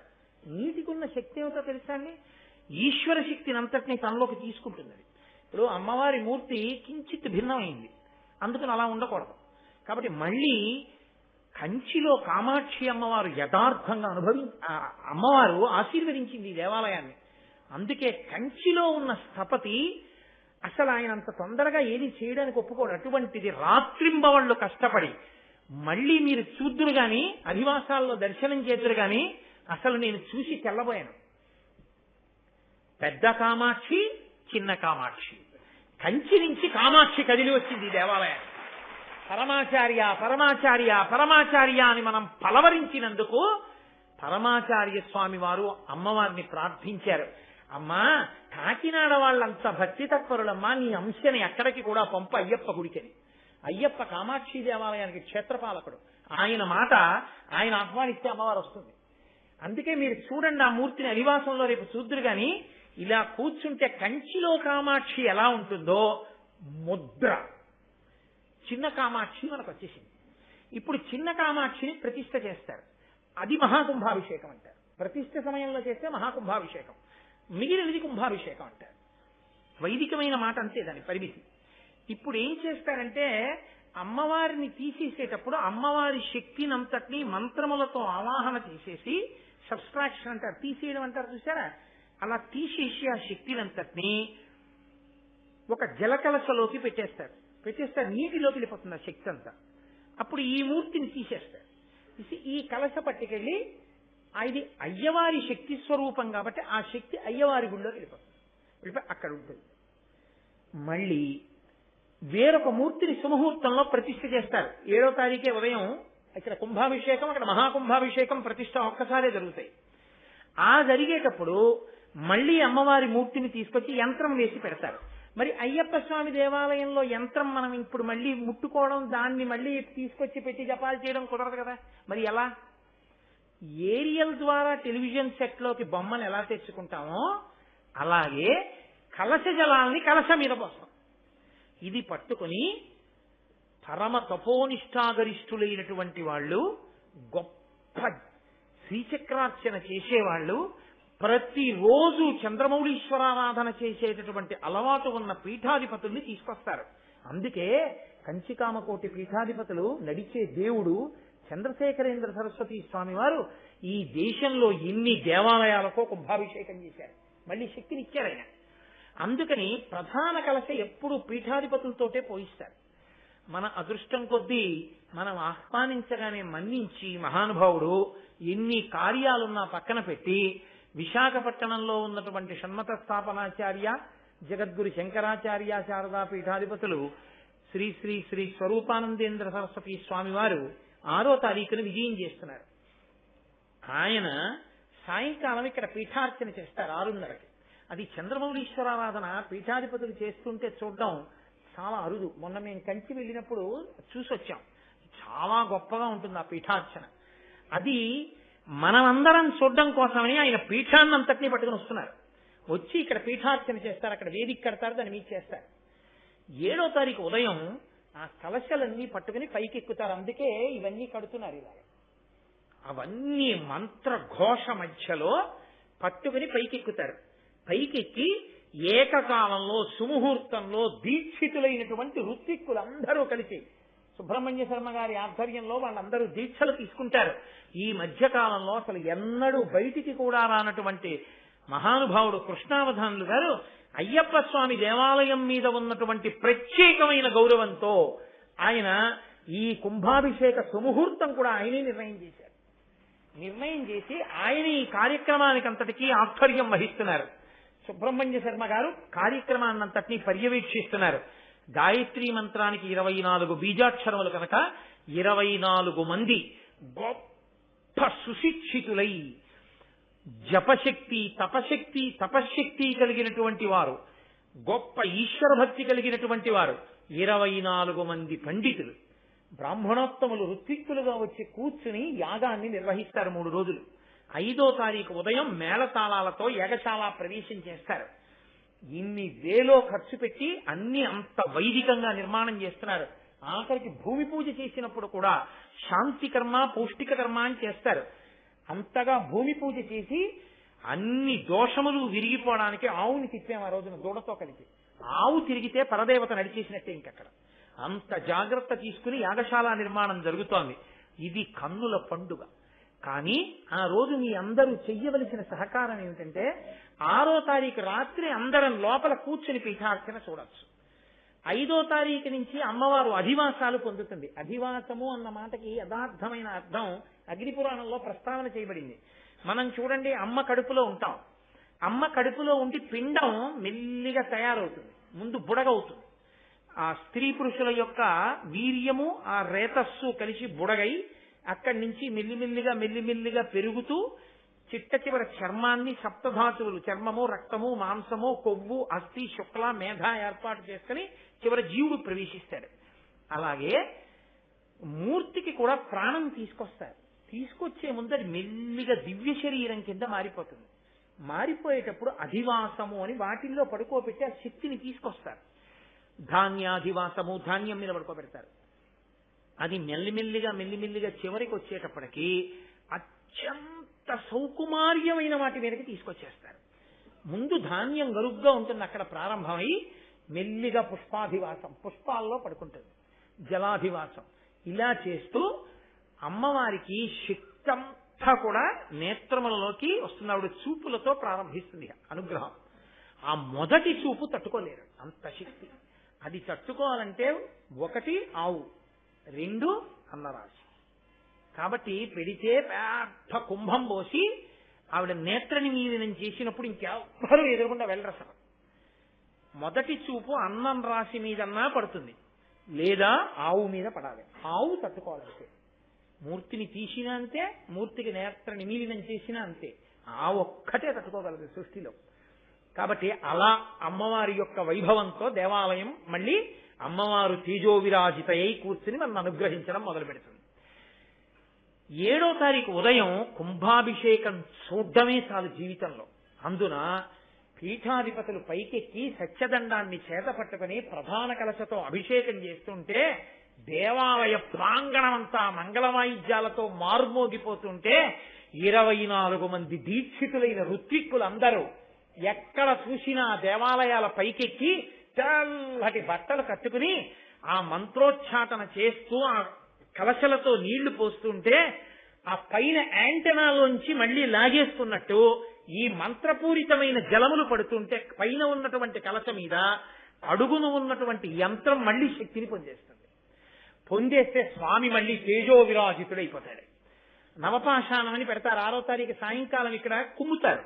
అది అపురూపం. అసలు ఈ మధ్య కాలంలో ఎక్కడ జరగట్లేదు. మనకు అనుగ్రహించి కంచికామకోటి పీఠాధిపతులు దాన్ని బహూకరించి మనకు పంపిస్తున్నారు. విగ్రహానికి సిమెంటు అవి అంటించకూడదు. ఆ నవపాషాణం పెట్టాలి. అది మూలికలతో తయారు చేసి దాన్ని వెన్నతో కలిపి బాగా కుమ్ముతారు. 6వ తారీఖు రాత్రి అందులోంచి అగ్నిహోత్రం వచ్చినట్టు వస్తుంది. దాన్ని మూర్తి చుట్టూ అలదుతారు. అది ప్యాక్ అయిపోతుంది, సీల్ అయిపోతుంది. ఇక మూర్తి కదలదు. సూక్ష్మక్రిమి కూడా కన్నం పెట్టి లోపలికి వెళ్ళదు. ఇక మలమూత్ర విసర్జన చేయడం, పురుగులు చేరడం అలాంటివి ఏమీ ఉండవు. పైగా ఆ తర్వాతికి అభిషేకం చేసిన తర్వాత నవపాషాణం మీద పడుతుంది కాబట్టి తీర్థం, ఆ తీర్థాన్ని పుచ్చుకుంటే అది మూలికలతో కూడినటువంటిది కాబట్టి ఆరోగ్యదాయకం కూడా. ఆ నవపాషాణం కొందామంటే దొరకదు. అది ఒక్క పెద్ద పెద్ద పీఠాల్లోనే ఉంటుంది. ఒక్క ఆ పీఠాధిపతులే అనుగ్రహిస్తారు నవపాషాణాన్ని. మన అదృష్టం కొద్దీ మహానుభావుడు శంకర గారి కంచికామకోటి పీఠాధిపతులను అడిగి కంచికామకోటి వారికి, శృంగేరి వారికి అందరికీ దేవాలయం అంటే ఎంత ఇష్టమో తెలుసా అండి.